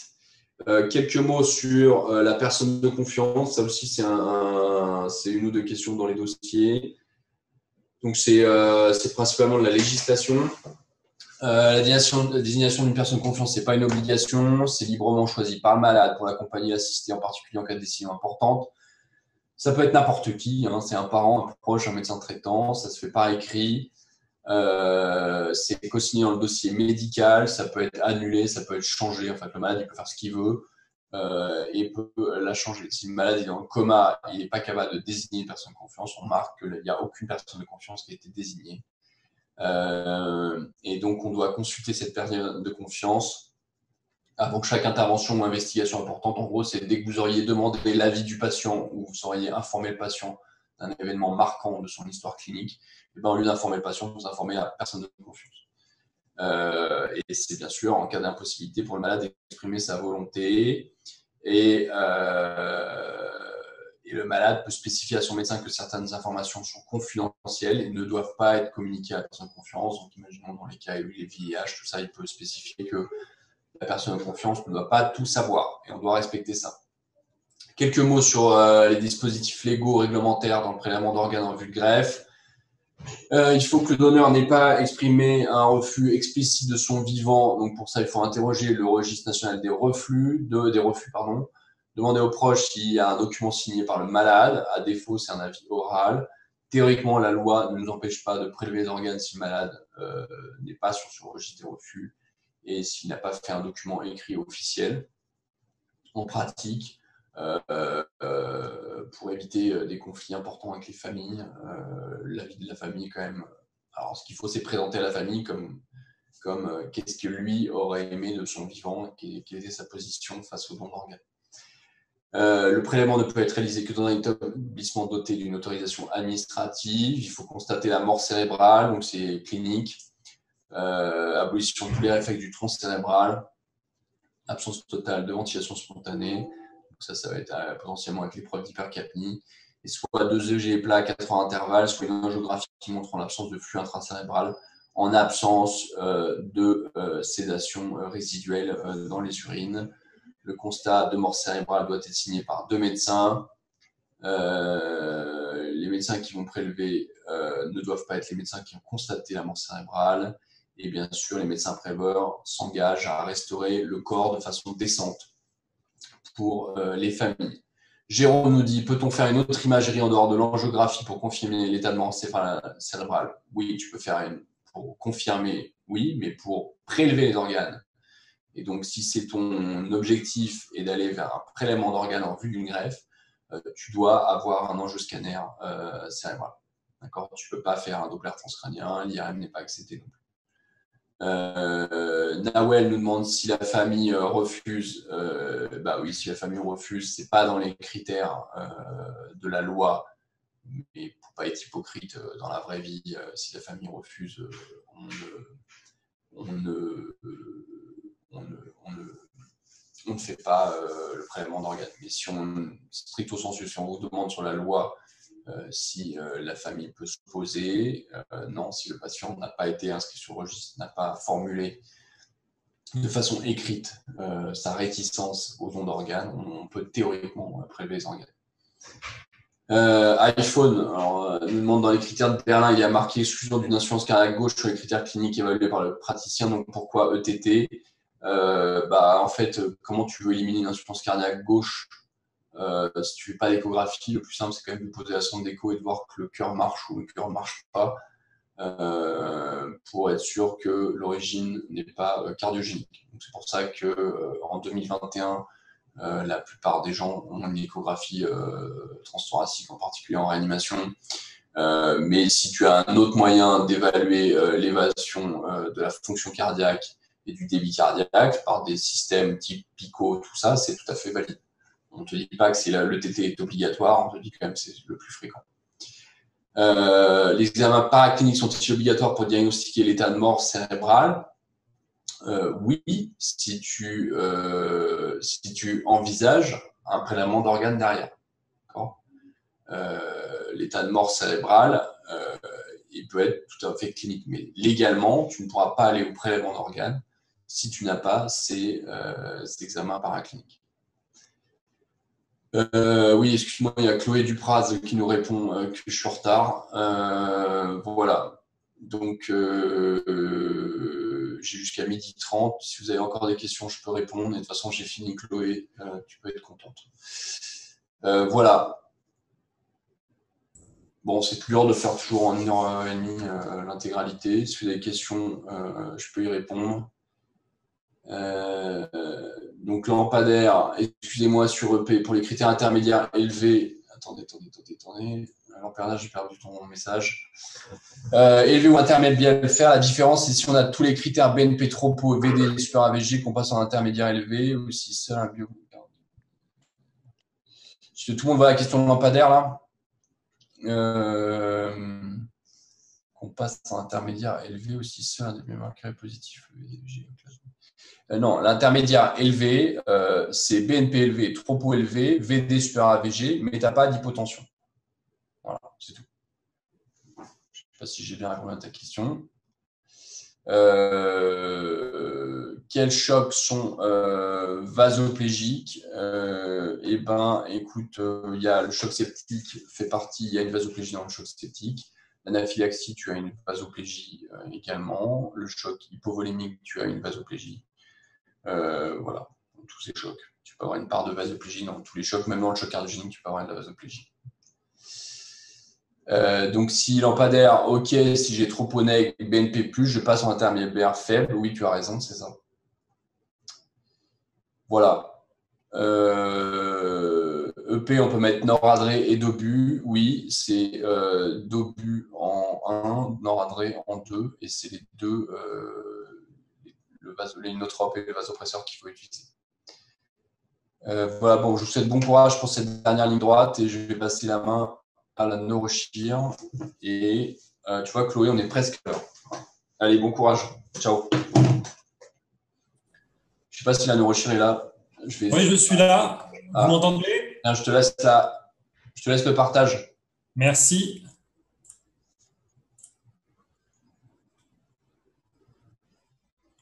OK. Donc, on va passer à la neurochirurgie. Je suis docteur Mathieu Père, MCUPH en neurochirurgie, donc ici à la Pitié-Salpêtrière. Et donc, on va revoir ensemble l'ensemble des questions de l'ECN liées à la neurochirurgie, avec tout d'abord les questions liées à la pathologie rachidienne, puis ensuite celles liées à la pathologie crânienne. Donc, dans la pathologie rachidienne, le premier item dans l'ancienne version de l'ECN, c'est l'item 91, compression médulaire, syndrome de la queue de cheval. Les éléments clés à retenir, c'est tout d'abord en termes d'orientation diagnostique, bien se rappeler que toute atteinte sensitive ou motrice d'un membre dans sa globalité sans atteinte de la face doit faire évoquer une atteinte médulaire et en premier lieu une compression, en sachant qu'il y a eu notamment des questions à choix multiples l'année dernière sur des atteintes nerveuses isolées, notamment une atteinte du nerf fibulaire au col de la fibula. Et dans ce cas-là, c'est une atteinte radiculaire ou nerveuse isolée. Et il ne faut pas bien sûr évoquer en premier lieu une atteinte médulaire, c'est uniquement en cas d'atteinte d'un membre en entier. En termes de diagnostic, il faut bien se rappeler la démarche diagnostique de l'examen clinique qui inclut le syndrome rachidien, le syndrome lésionnel et le syndrome sous-lésionnel. Et au sein des syndromes lésionnels et sous-lésionnels, il faut bien se rappeler les éléments à connaître sur la cotation motrice, notamment la cotation de la force musculaire de 0 à 5, et connaître les muscles clés du score ADISIA pour les principales racines nerveuses. Je ne vais pas les refaire en détail. En termes de sensibilité, il faut également connaître l'échelle de sensibilité sur la piqûre et le tact de 0 à 2 et connaître également les dermatomes clés. Récemment, il y a eu une question l'année dernière sur le dermatome C2 qui concerne l'angle de la mandibule et qui est bien sûr à différencier du nerf mandibulaire, la troisième portion du nerf trijumeau qui ne concerne pas l'angle de la mâchoire. Donc ça, c'est à connaître pour le métamère C2. Et également, comme repère anatomique qui n'est pas véritablement un métamère, mais qui est à connaître, il y avait l'année dernière une question sur la pointe de la scapula qui est juste en face de l'épineuse de T7. Donc ça, c'est pas un métamère à proprement parler, mais c'est un repère anatomique qui vous avait été demandé. Il faut savoir aussi, bien sûr, évaluer les troubles sphinctériens et les réflexes et le syndrome pyramidal, avec notamment la recherche de la spasticité dans le cadre du syndrome sous-lésionnel. En termes de définition, il faut connaître la définition des niveaux de compression médulaire, notamment le niveau neurologique de la lésion qui va correspondre au segment le plus caudal avec une fonction sensitive et motrice normale, le niveau moteur qui va correspondre au niveau où le muscle ou la fonction clé la plus caudale est supérieure ou égale à 3 sur 5, à condition que la fonction ou le muscle clé sous-jacent soit coté à 5. Le niveau sensitif plus classique qui va correspondre au dernier niveau de sensibilité normale, et le caractère complet ou incomplet de la lésion qui est défini par l'analyse des derniers segments sacrés. En termes d'étiologie, comme vous le savez, il y a trois principales étiologies en termes de localisation, les causes extradurales, les causes intradurales extramédulaires et les causes intramédulaires. Les plus importantes finalement à connaître sont les causes extradurales, notamment les épidurites métastatiques et infectieuses, qui constituent les seules véritables urgences chirurgicales absolues en vue de réaliser une décompression de la moelle épinière, plus ou moins associée à une arthrodèse. Et ça ne sera pas habituellement demandé aux étudiants de déterminer s'il doit y avoir une arthrodèse associée ou pas. Les myélopathies cervicarthrosiques sont des causes généralement d'urgence relative, de même que les causes intradurales et extramédulaires, qui sont principalement des tumeurs bénignes, les méningiomes et les schwannomes ou neurinomes. Enfin, les causes intramédulaires en termes de fréquence sont vraiment les plus rares. Cela comprend soit les tumeurs habituellement bénignes que sont les astrocytomes ou les épendymomes intramédulaires, les syringomyélites qui peuvent être post-traumatiques ou post-infectieuses, et les malformations vasculaires, que ce soit des cavernomes ou des fistules artério-veineuses. Il faut savoir que les fistules artério-veineuses médulaires peuvent rentrer dans le cadre des urgences relatives, puisqu'on a des tableaux d'aggravation relativement rapides. En dehors de ça, ce sont des urgences un petit peu moins aiguës que celles que je vous ai citées. La deuxième question de pathologie rachidienne, c'est la question 93 de radiculalgie et de syndrome canalaire, dans lequel sont intégrées les lombocytalgies, les cruralgies et les névralgies cervico-brachiales. Et pour ces trois radiculalgies, les choses importantes à retenir ce sont les indications chirurgicales en urgence, qui comportent les radiculalgies hyperalgiques, définies comme résistantes aux antalgiques de palier 3 et aux corticoïdes, les radiculalgies paralysantes avec un déficit moteur strictement inférieur à 3/5 d'apparition récente. On retient généralement le délai de 24-48 heures, en sachant que ce n'est pas parfaitement défini dans les dernières recommandations. Le syndrome de queue de cheval est, lui, une urgence classique et absolue, de même que le syndrome de compression médulaire aiguë, qui peut survenir aussi sur des hernies discales cervicales. En termes de prise en charge chirurgicale, la technique, elle va bien sûr dépendre de l'étiologie et de la localisation. Il faut retenir quelques éléments clés de la prise en charge. Pour la hernie discale lombaire, les termes de dissectomie et de curetage discal qui se font par voie postérieure intermyolamaire, comme vous le voyez sur cette première figure. Pour le canal lombaire étroit, le terme de laminectomie, qui va consister à enlever les épineuses, les lames et le ligament jaune pour décomprimer les racines nerveuses adjacentes. Et pour la hernie discale cervicale, il faut uniquement savoir que l'abord se fait classiquement par voie antérieure. On va maintenant passer à la pathologie crânienne, au premier rang de laquelle on va retrouver les céphalées aiguës et chroniques, avec deux situations d'urgence à retenir absolument. Les céphalées récentes à début brutal, qu'on verra juste après et qui rentrent plus classiquement dans le cadre de la pathologie vasculaire, hémorragie sous-arachnoïdienne et hématomes intracérébraux, et les céphalées récentes d'aggravation rapidement progressive, qui vont habituellement rentrer dans le tableau d'hypertension intracrânienne, avec essentiellement les tumeurs cérébrales et les abcès cérébraux. L'hémorragie sous-arachnoïdienne, c'est peut-être l'élément le plus important à retenir en neurochirurgie pour le CN, puisqu'il y a eu un dossier progressif sur ce sujet en 2017. La clinique, vous la connaissez, elle est tout à fait typique. C'est la céphalée intense inaugurale en coup de tonnerre devant laquelle il faut toujours évoquer une hémorragie sous-arachnoïdienne non traumatique. Il faut savoir qu'on peut avoir une perte de conscience transitoire ou prolongée dans le cadre du tableau clinique initial et ça ne doit pas faire méconnaître le diagnostic.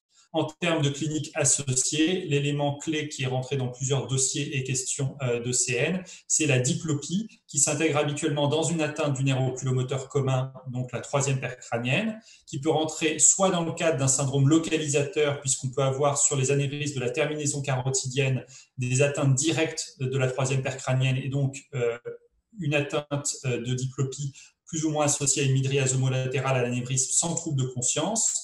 Mais ça peut aussi, bien sûr, rentrer dans le cadre d'un tableau d'hypertension intracrânienne avec un engagement temporal. Et là, la diplopie s'intègre dans un tableau plus large d'engagement avec des troubles de conscience et un déficit moteur contralatéral.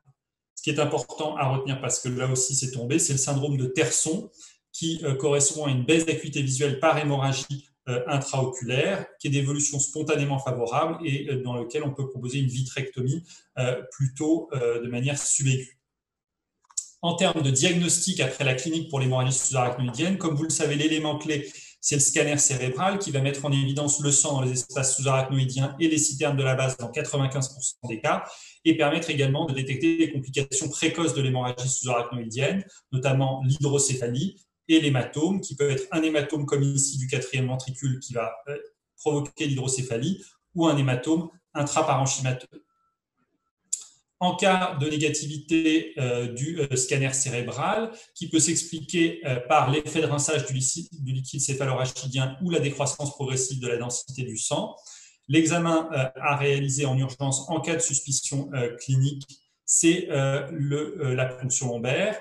C'est l'examen le plus sensible parce qu'il permet d'éliminer le diagnostic si il est normal, mais il ne permet que d'orienter vers le diagnostic en cas de LCR rouge non coagulable, car vous avez des faux positifs qui sont liés notamment à des passages de l'aiguille à travers des veines ou des vaisseaux épiduraux qui peuvent mimer une hémorragie sous-arachnoïdienne. De la même manière, le liquide xanthochromique, comme vous le voyez ici, avec l'existence de produits de dégradation d'hémoglobine, n'est pas entièrement spécifique, avec des faux positifs, et ne vous permet que d'orienter vers le diagnostic. Juste pour finir sur le scanner cérébral et la clinique, il y a des scores qui ont été déterminés pour évaluer la gravité de l'hémorragie sous-arachnoïdienne, notamment le score WFNS qui est basé sur le Glasgow et le déficit moteur. qui ne sont pas absolument à connaître par cœur, de même que le score radiologique de Fischer qui évalue la gravité de l'hémorragie en fonction de l'épaisseur de l'hémorragie et de l'existence ou pas d'un hématome ou d'une hydrocéphalie associée. On va passer directement au diagnostic étiologique. Une fois que le diagnostic positif a été fait habituellement sur la clinique et le scanner, l'enjeu et l'urgence, c'est la recherche de l'anévrisme à l'origine du saignement. Il faut retenir que cette recherche se fait absolument en urgence parce que le risque de ressaignement est maximal dans les 24 heures, autour de 4%, avec un risque cumulé de 15-20% à 14 jours. Les examens pour rechercher donc cet anévrisme causal, ça va être en premier lieu l'angioscanner cérébral qui est fait habituellement en même temps que le scanner parce qu'il est rapide, sensible et spécifique. Et l'artériographie cérébrale, qui est l'examen de référence, sera généralement fait que dans un second temps, alors soit dans les heures qui suivent la découverte de l'anévrisme, soit au plus tard le lendemain, parce que c'est un examen qui est à la fois diagnostique et thérapeutique, comme on va le voir. Et donc, habituellement, le traitement peut être décalé de quelques heures pour l'embolisation de l'anévrisme. L'enjeu IRM, il ne faut pas le retenir parce que c'est long, non spécifique, et donc ce n'est pas réalisé en pratique. Les localisations anévrismales, il faut retenir qu'elles sont essentiellement autour du polygone de Willis, avec dans une grande majorité des cas le système carotidien qui est concerné, avec les anévrismes de l'artère communicante antérieure qui représentent 30% des anévrismes, de la communicante postérieure qui représente 20%, et de l'artère sylvienne, ici au niveau de la bifurcation sylvienne, qui représente 20% des anévrismes. Le système vertébro-basilaire, lui, il va concerner que 5 à 15% des anévrismes, moins à retenir. Il faut savoir qu'il y a des anévrismes multiples dans 20 à 30% des cas. La prise en charge initiale, ça c'est absolument à retenir par cœur, avec tous les éléments clés, l'hospitalisation en réanimation neurochirurgicale, en urgence, le traitement de l'hydrocéphalie par la pose d'une dérivation ventriculaire externe, DVE, qui se fait avant l'admission en réanimation, et ensuite tous les éléments de prévention des axos et de prévention du vasospasme, avec l'introduction de l'animodipine, le contrôle tensionnel, les antiépileptiques, les antalgiques, le repos calme à 30 degrés, la gestion donc, des axos avec tension, capnie, glycémie, O2 et anémie. Et puis, dans un second temps, comme je vous dis, dans les quelques heures qui suivent, voire le lendemain, le traitement de l'anévrisme par clipping ou coiling. Vous n'avez pas à savoir la stratégie qui va être préférée, que ce soit la stratégie endovasculaire par coiling ou chirurgicale par clipping. Ça, c'est quelque chose qui n'est pas à connaître dans le cadre de l'ECM. Les complications initiales, par contre, elles sont bien à connaître. L'hypertension intracrânienne, qui est généralement associée au grade clinique élevé, qui est de mauvais pronostic et qui va conditionner globalement la gravité de l'hémorragie. Les convulsions qui sont surtout présentes en phase aiguë dans 4 à 25% des cas, qui peuvent traduire ou provoquer un ressaignement et qui justifient une prophylaxie de 15 jours, même dans les bas grades d'hémorragie sous-arachnoïdienne. Les complications cardio-pulmonaires également à connaître, la myocardite adrénergique et l'œdème pulmonaire neurogénique. Et enfin, des complications plus générales et moins spécifiques. De manière très spécifique, il faut connaître un petit peu les caractéristiques du vasospasme, qui est la complication principale en termes de morbidité de l'hémorragie méningée. Il survient habituellement entre le 3e et le 12e jour, avec un pic au 6e, 8e jour, une durée de 15 jours. Un vasospasme qui n'est angiographique que dans 60% des hémorragies, avec des signes cliniques associés dans 20% des cas. La morbidité est bien sûr proportionnelle à la sévérité du vasospasme, au territoire concerné et au nombre de vaisseaux concernés par le vasospasme, le risque étant bien sûr le risque ischémique. La clinique, elle est habituellement non spécifique, avec une fièvre qui peut être d'origine centrale, une somnolence, agitation ou confusion, et un déficit neurologique qui traduit déjà une ischémie et qui est donc un signe clinique qui est trop tardif si le diagnostic est fait à ce moment-là. Donc, on va voir comment on fait plus spécifiquement le diagnostic de vasospasme. Il est fait de manière entre guillemets préventive par la surveillance du Doppler transcrânien. Dès qu'on a une accélération des vitesses systoliques au-delà de 200 cm par seconde, on a un vasospasme qui est très probable et donc ça justifie la réalisation d'une artériographie cérébrale pour objectiver le vasospasme. plus ou moins un enjeu scanner en fonction, on va dire, de l'état clinique du patient et de la capacité ou pas à le déplacer rapidement à l'artériographie. Il faut retenir que l'examen de référence reste l'artériographie. La prévention, elle va reposer sur la triple H thérapie, hémodilution, hypervolémie, hypertension, mais c'est actuellement remis en cause, donc c'est moins à retenir. Le seul élément qui est à retenir, c'est la nimodipine, dont l'efficacité a été démontrée dans les essais randomisés et qui diminue le taux d'ischémie et le mauvais pronostic. Le traitement, c'est là aussi très spécialisé, donc pas à retenir, mais il faut savoir qu'il y a globalement deux modalités, soit l'angioplastie endoluminale qui est plutôt efficace sur les vaisseaux proximaux du polygone de Willis, et soit le traitement endo-artériel vasodilatateur avec différentes drogues qui ne sont pas forcément à connaître. Le pronostic de l'hémorragie sous-arachnoïdienne, il faut avoir quelques idées de la gravité de la pathologie, avec notamment le taux de mort ou de dépendance sévère à 1 an qui est de 25-30%, donc vous voyez extrêmement élevé, sur l'étude ISAT de 2005 qui fait référence. Et pour les longs survivants, il faut retenir qu'il y a des troubles cognitifs qui sont quand même relativement fréquents, 60% de troubles de mémoire, 75% de troubles exécutifs et 75% de troubles du langage. Si on passe maintenant aux hémorragies intraparenchymateuses spontanées, vous savez que la principale cause, c'est l'hypertension artérielle, que la clinique, elle peut comporter des céphalées, mais elle va surtout comporter un déficit neurologique focal brutal qui va être plus ou moins associé à des troubles de conscience. Et sur les hématomes profonds, c'est généralement lié à deux éléments, soit l'atteinte du tronc cérébral et donc de la substance réticulée activatrice ascendante qui va entraîner d'emblée des troubles de conscience, soit de manière secondaire par compression du troisième ventricule ou hémorragie intraventriculaire qui va entraîner une hydrocéphalie, elle-même responsable des troubles du conscience. Là, il faut retenir l'importance de la mortalité de 59% à 1 an. Et il faut également de retenir qu'il n'y a pas d'indication chirurgicale systématique puisqu'il y a eu 2 essais randomisés réalisés, STIC en 2005 et STIC 2 en 2013, qui n'ont pas pu montrer une supériorité de la chirurgie sur le traitement médical seul. Les hématomes intracérébraux spontanés secondaires, il faut retenir les causes principales qui sont la thrombophlébite cérébrale, notamment sur le sinus sagittal supérieur, pour lequel on peut avoir un infarcissement hémorragique d'origine veineuse et donc la provocation d'hématomes intraparenchymateux liés à la thrombophlébite. Le cavernome, qui va plutôt concerner des petits saignements du tronc cérébral. Là, ce qu'il faut retenir, c'est que le risque de ressaignement des cavernomes, il est faible, de 1 à 2% par an, et donc il n'y a pas de prise en charge chirurgicale en urgence qui est nécessaire. Et enfin, les malformations artério-veineuses. Pour les malformations artério-veineuses, il faut retenir quelques éléments de présentation. Elles peuvent se présenter sous forme d'une hémorragie intracrânienne qui peut être intracérébrale ou intraventriculaire, avec un risque annuel de 2 à 4% de saignement, avec souvent une bonne tolérance clinique en comparaison avec les hématomes liés à l'hypertension artérielle. Mais elles peuvent également se révéler par une épilepsie, un déficit neurologique transitoire ou des céphalées.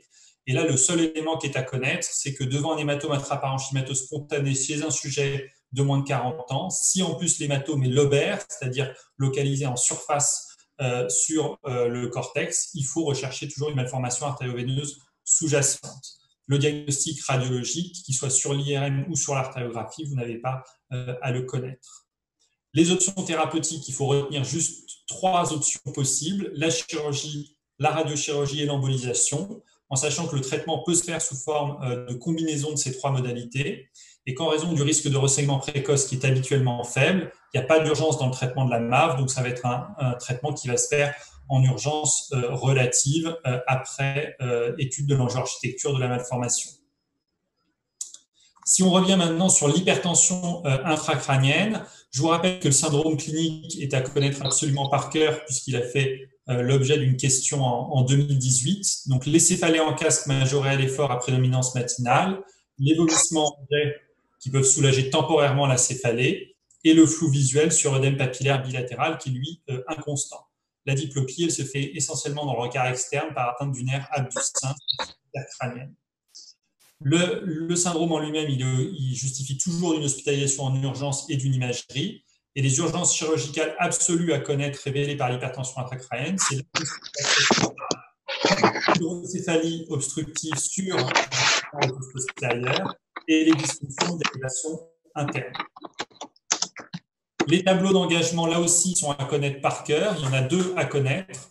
L'engagement temporal avec des troubles de conscience, on l'a déjà dit, une mydriase homolatérale à la lésion par atteinte du nerf oculomoteur commun et une hémiplégie contralatérale à la lésion, et l'engagement amygdalien qui était tombé en 2013 sur une tumeur de fosse postérieure et qui comporte une attitude gadée de la tête avec raideur de la nuque et bien sûr des troubles de conscience associés jusqu'au coma par compression du bulbe. Ça, c'est les imageries que vous pouvez voir sur l'engagement temporal avec l'incus temporal qui passe le bord libre de la tente du cervelet qu'on voit ici en hyposignal. L'hydrocéphalie, c'est aussi une urgence lorsqu'elle s'accompagne d'un certain nombre d'hypertensions intracrâniennes. Il faut là aussi connaître les critères radiologiques d'hydrocéphalie, avec notamment la dilatation des cornes temporales qui sont habituellement collabées et l'élargissement du troisième ventricule qui est habituellement très fin, de 2 à 3 mm de diamètre. Donc, quand vous avez des images caricaturales comme celle-là avec des carrefours ventriculaires qui sont très dilatés, un troisième ventricule qui fait plus d'1 centimètre d'épaisseur, vous savez que vous êtes en situation d'hydrocéphalie.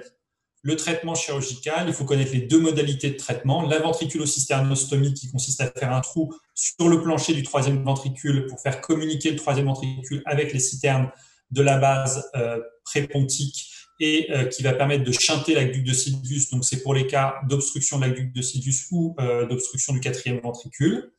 Et la dérivation ventriculo-péritonéale ou atriale, comme vous voyez ici, qui consiste à faire communiquer par un cathéter le carrefour ventriculaire habituellement droit avec le péritoine ou l'oreillette droite. Et là, qui est une solution qui peut être utilisée dans toutes les situations. Là aussi, on ne vous demandera pas absolument de distinguer ces deux modalités de traitement, mais au moins de les connaître. Et enfin, il y a le tableau d'hydrocéphalie à pression normale, la triade de Hakim, qui est là aussi à connaître par cœur, associant les troubles de la marche et l'équilibre, les troubles missionnels et les troubles cognitifs. On va maintenant passer à toute la question du traumatisme crânio-facial, qui est assez large. Vous savez que les traumatismes crâniens se découpent en 3 niveaux de gravité. Le traumatisme crânien léger pour un Glasgow de 13 à 15, le traumatisme crânien moyen pour un Glasgow de 9 à 12 et le traumatisme crânien grave pour les Glasgow de 3 à 8. Le score de Glasgow, il est à connaître par cœur, je ne vais pas revenir dessus, mais c'est vraiment capital parce qu'il est tombé en dossier progressif. Si on passe maintenant au traumatisme crânien léger, il y a les critères de Masters qui sont à connaître et qui différencient 3 groupes de traumatisme crânien léger en fonction des signes cliniques associés et qui en déduit une prise en charge clinique adaptée. Donc pour que le groupe 1 de risque faible où le Glasgow est à 15, qu'il n'y a pas de perte de connaissance, pas de symptômes associés, uniquement des céphalées ou de sensations ébrieuses, il n'y a pas d'exploration, pas de surveillance et pas d'examen. Pour le groupe 2 de risque modéré, où il peut y avoir une perte de connaissance initiale, éventuellement des céphalées progressives, des facteurs de risque, notamment une intoxication alcoolique, une anamnèse floue ou des lésions faciales sévères, on va prévoir une surveillance jusqu'à H6 et un scanner à H6. Et pour le groupe 3, avec des signes neurologiques focaux ou une dégradation du niveau de conscience, là, assez classiquement, le scanner sera à faire d'emblée. Pour le traumatisme crânien léger, je vous rappelle le cas particulier de la prise d'antivitamine K qui a fait l'objet d'une question en 2017. Le scanner cérébral doit là être immédiat, associé à un dosage de l'INR.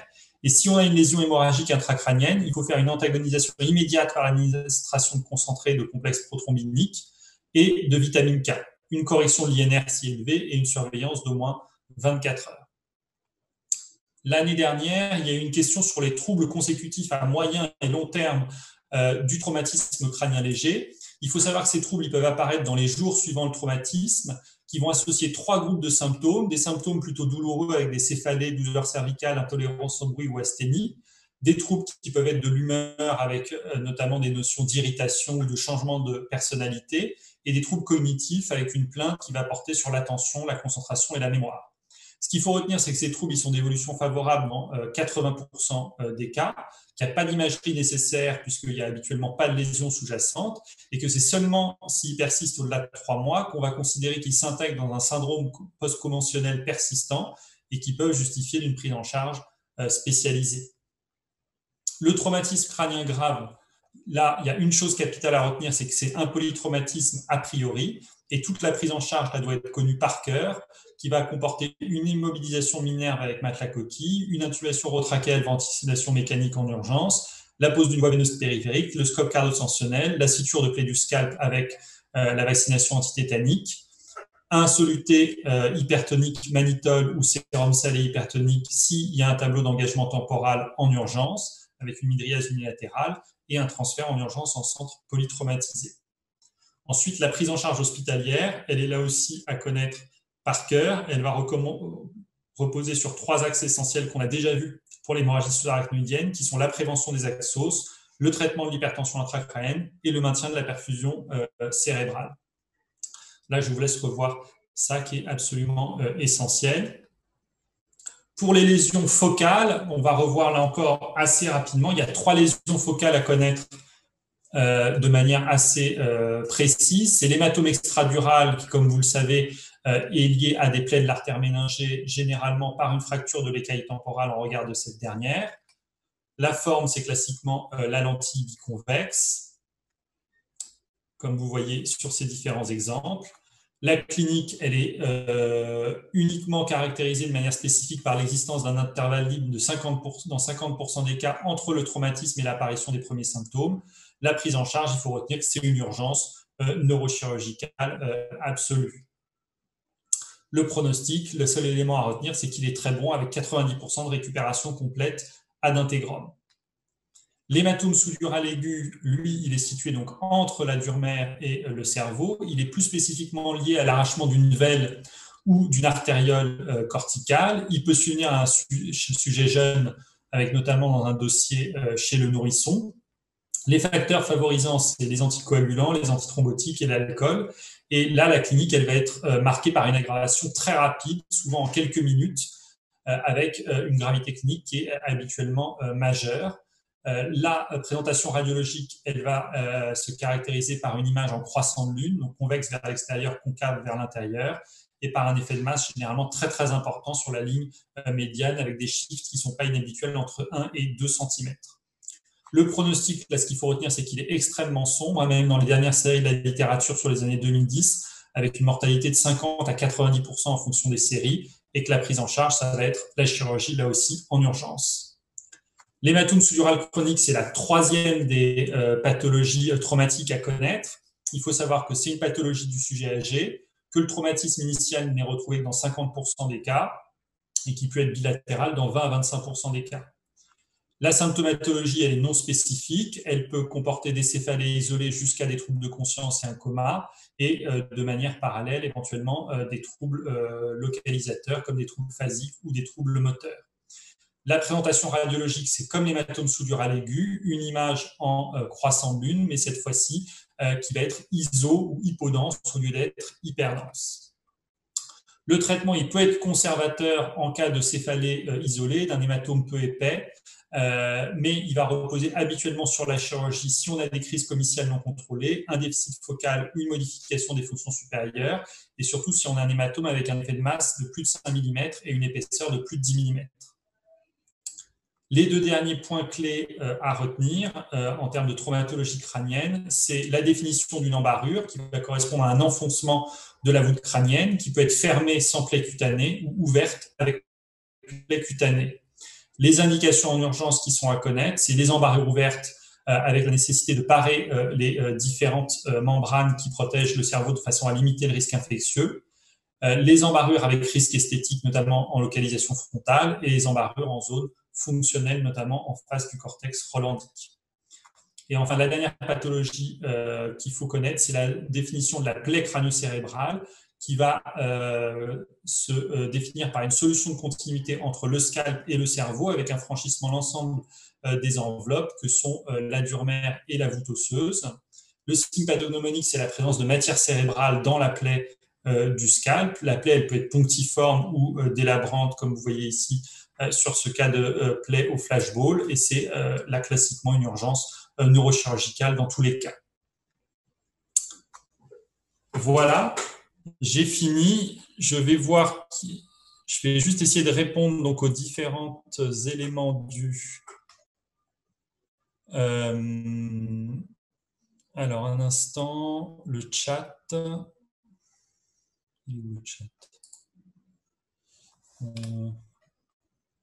Je vais juste regarder si il y en a qui veulent rester un petit peu pour voilà, la conversation. Alors, je reprends les différents éléments. Alors, je vois qu'il y en a beaucoup. Alors, devant un syndrome de la queue de cheval ou de compression médulaire sur métastase osseuse, on met des corticoïdes sur le chemin du bloc opératoire ou juste décompression chirurgicale sans corticoïdes de Camille. Alors là-dessus, il n'y a pas à ma connaissance, de recommandation. On va toujours commencer à mettre des corticoïdes parce que la chirurgie ne sera pas forcément faite dans l'heure ou les 2 heures qui suivent la découverte de la compression médulaire sur l'IRM. Donc c'est pas, entre guillemets, c'est pas une faute de mettre les corticoïdes. Si le dossier vous fait comprendre que la chirurgie se fait pas en extrême urgence, c'est plutôt une bonne chose de mettre les corticoïdes, en sachant qu'en pratique, c'est pas fait de manière systématique. Il y avait juste avant une question, comment prend-on en charge chirurgicalement les myélopathies cervicarthrosiques? Alors classiquement, les myélopathies cervicarthrosiques, on fait des laminectomies pluriétagées cervicales, donc habituellement de C3 à C6 ou de C3 à C7, parce qu'habituellement, ce sont des compressions multi-étagées avec une zone d'hypersignal intramédulaire qui va signer la zone de compression maximale, mais avec une compression qui peut être plus diffuse, et donc on fait plutôt des laminectomies. Alors, le déficit moteur doit être strictement inférieur à 3 sur 5 et non pas inférieur ou égal à 3 sur 5. Sur les dernières recommandations que j'avais vues, c'était strictement inférieur à 3 sur 5. Alors, dans le collège, pour le score de Fischer, la taille cutoff de l'hématome est de 1 mm et de 1 cm. Alors, là aussi, il faut que je revoie le tableau, mais à ma connaissance, c'est vraiment 1 cm parce que classiquement, le score de Fischer, il a été établi sur des scanners qui n'étaient pas en coupe millimétrique. Donc, il y avait une coupe toutes les 5 mm et on déterminait que quand il y avait plus de 3 coupes impliquées dans l'épaisseur du saignement, on passait 1 cm d'épaisseur. 1 mm, c'est vraiment trop fin sur des coupes millimétriques, donc c'est vraiment 1 cm. Je pense qu'1 mm, c'est une erreur d'écriture. Est-ce que l'artériographie est à faire pour le diagnostic étiologique en première intention? Alors, le diagnostic étiologique de quoi, je ne sais pas. J'imagine que c'est pour l'artériographie, pour l'anévrisme. Oui, c'est toujours à faire, l'artériographie. L'artériographie, c'est toujours à faire. C'est vraiment rarissime. On peut dire que sur des hématomes, alors sur des anévrismes, s'il vient révélé par des hématomes très compressifs, des patients en tableau d'engagement temporal, on ne va pas faire l'artério parce qu'on va passer au bloc direct pour clipper l'anévrisme et évacuer l'hématome. Et en dehors de ce cas qui est vraiment exceptionnel, il y a toujours une artériographie qui est faite, même quand on va finalement se diriger vers un traitement chirurgical secondairement. C'est-à-dire qu'on peut être amené à faire, par exemple, un scanner cérébral et un angioscanner, par exemple, le jour de la découverte de l'anévrisme. Le lendemain matin, généralement, on fait l'artériographie. Ensuite, on discute en fonction de l'angio-architecture de l'anévrisme.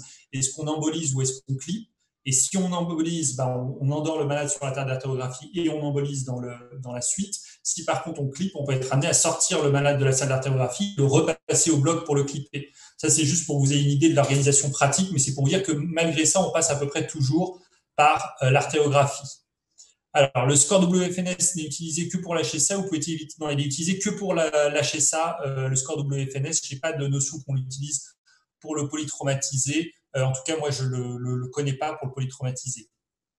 Quelle est la place de la néphedipine IV? Ça, il faudra demander à mes collègues neuroréanimateurs. À ma connaissance, nous, on utilise toujours la nimodipine. Donc, sur la néphedipine, je n'ai pas de données bibliographiques à jour vous disant qu'elle serait supérieure à la nimodipine. Donc, je vais revoir ça. Je n'ai pas de notion là-dessus. Les antiépileptiques sont-ils systématiques en cas d'hémorragie méningée? Oui, en phase aiguë, pour limiter le risque de crise secondaire. Donc, quelles sont les indications de pose de capteur de pression intracrânienne? Alors, classiquement, c'est Glasgow inférieur à 8. Donc, tout traumatisé crânien grave, même avec un scanner normal, peut avoir une pose de capteur de pression intracrânienne. Et si le Glasgow est supérieur à 8, c'est si le malade est intubé et qu'il a des lésions intracrâniennes, il va avoir une surveillance de la pression intracrânienne par une pose de pic. Donc, c'est ça à peu près les critères. Donc, c'est, on va dire, patient intubé et lésion intracrânienne, pose de pic. Patient intubé sur Glasgow inférieur à 8 sans lésion intracrânienne, quand même pose de pic devant le caractère grave du traumatisme. Selon les neuro, on retient quoi par rapport aux antiépileptiques prophylactiques SDP? Alors là, si c'est différent, je peux pas vous dire. J'aurais tendance à dire qu'il vaut mieux les mettre. En tout cas, moi, c'est le diagnostic, c'est la notion que j'avais. Le vasospasme est diagnostiqué sur l'imagerie ou sur la clinique. Le vasospasme, il est diagnostiqué sur l'imagerie. C'est un diagnostic angiographique ou d'angioscanner cérébral, que la clinique est peu évocatrice. C'est vraiment un diagnostic, on va dire, d'imagerie. Si tu diagnostiques sur la clinique, entre guillemets, c'est que c'est déjà trop tard, c'est que tu as un déficit focal lié à une ischémie. Une MAV peut-elle donner une HSA? Oui, c'est possible, mais il ne faut pas retenir ça comme mode de présentation préférentiel. C'est plutôt des hémorragies intraparenchymateuses ou intraventriculaires, mais c'est possible. L'HTA bien contrôlée peut donner une hémorragie intraparenchymateuse. Ah oui, alors micro, on n'entend rien. Alors là, je suis désolé, on n'entend rien, mais là, j'ai passé. Dans une annale, il disait dérivation lombaire. Vous entendez là ou pas? Non, je ne sais pas si vous entendez.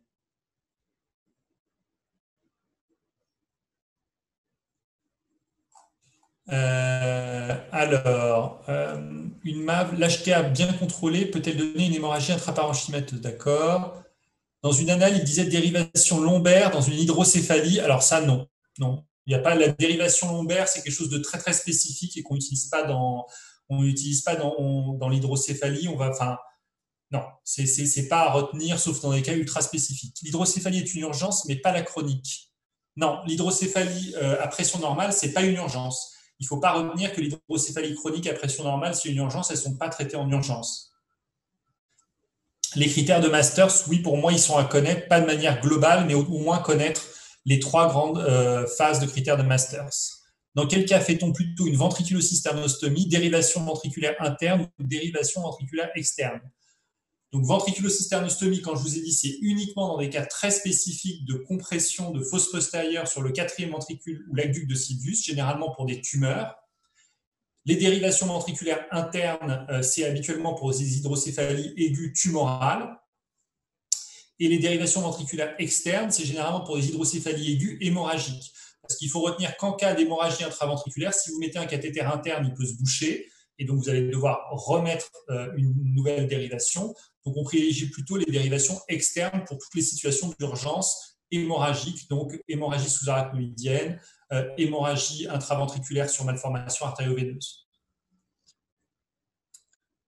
Peut-on parler d'hypertension intracrânienne sur l'imagerie ou uniquement sur la clinique? C'est uniquement la clinique. Le tableau d'hypertension intracrânienne, c'est un tableau clinique. Vous pouvez parler de signes d'engagement qui sont corrélés à l'hypertension intracrânienne sur l'imagerie, mais pas de tableau d'hypertension intracrânienne d'imagerie. Alors, ensuite, il y en a un qui me met un lien pour 1 mm sur hémorragie méningée. Je vais revoir ça et lui répondre directement. Il peut m'envoyer un mail pour qu'on débrouille ça ensemble. Mais là encore, je vous dis 1 mm, pour moi, ça n'a pas de sens radiologique parce que c'est une coupe sur des coupes millimétriques. Mais bon, traitement de l'hémorragie méningée chez un patient avec trouble de conscience, est-ce que je peux l'envoyer en radio interventionnelle ou chir car instable? Merci. Alors, traitement de l'hémorragie méningée, il faut retenir que de toute façon, la première hospitalisation, c'est la neuroréanimation. Donc, vous n'avez pas à l'envoyer en radio interventionnelle ou en neurochirurgie. Ce qu'il faut répondre, c'est hospitalisation en neuroréanimation et ensuite, ce sera une prise en charge globale avec un embolisateur, un chirurgien qui déterminera s'il faut qu'il soit embolisé ou opéré. Et il faut plutôt retenir en termes de neuroréanimation. Alors, l'animodipine, c'est systématique. Oui, il y a quelqu'un qui me demande est-ce que l'animodipine, on l'en met systématiquement ou en cas de vasospasme? Donc, comme je vous ai noté dans la diapo vasospasme, c'est dans la prévention. Donc ça veut dire que ça se met en systématique chez tout HSA non traumatique d'origine anévrismale et que ensuite, bien sûr, toutes ne font pas de vasospasme, mais l'animodipine, c'est vraiment systématique. Comment s'explique la différence de pronostic entre les hématomes sous et extraduraux? Est-ce que l'hématome extradural chronique existe? Alors, comment ça s'explique la différence de pronostic? Ça s'exprime par différents éléments, notamment le fait que, même si c'est un peu contre-intuitif, l'hématome sous-dural aigu est finalement beaucoup plus hémorragique en termes de volume de sang que l'hématome extradural. Ensuite, que la barrière anatomique de la dure-mère, qui est quand même une barrière très solide, ça protège quelque part le cerveau, et que chez le sujet jeune, ça doit limiter le niveau de compression cérébrale. Après, c'est quelque chose que vous n'avez pas à connaître. Et est-ce que l'hématome extradural chronique existe? Non. Il y a toujours des cas rapportés dans la littérature, mais c'est non. L'animodipine se donne Péros ou IV. Les deux sont possibles. Il faut retenir que classiquement en réanimation, c'est IV parce que les patients sont inconscients, donc c'est donné IV. Et qu'ensuite, à partir de J7, J10, s'ils passent par exemple en salle de neurochirurgie, on peut passer Péros. Mais classiquement, c'est IV chez les patients inconscients, Péros chez les patients conscients, mais systématique.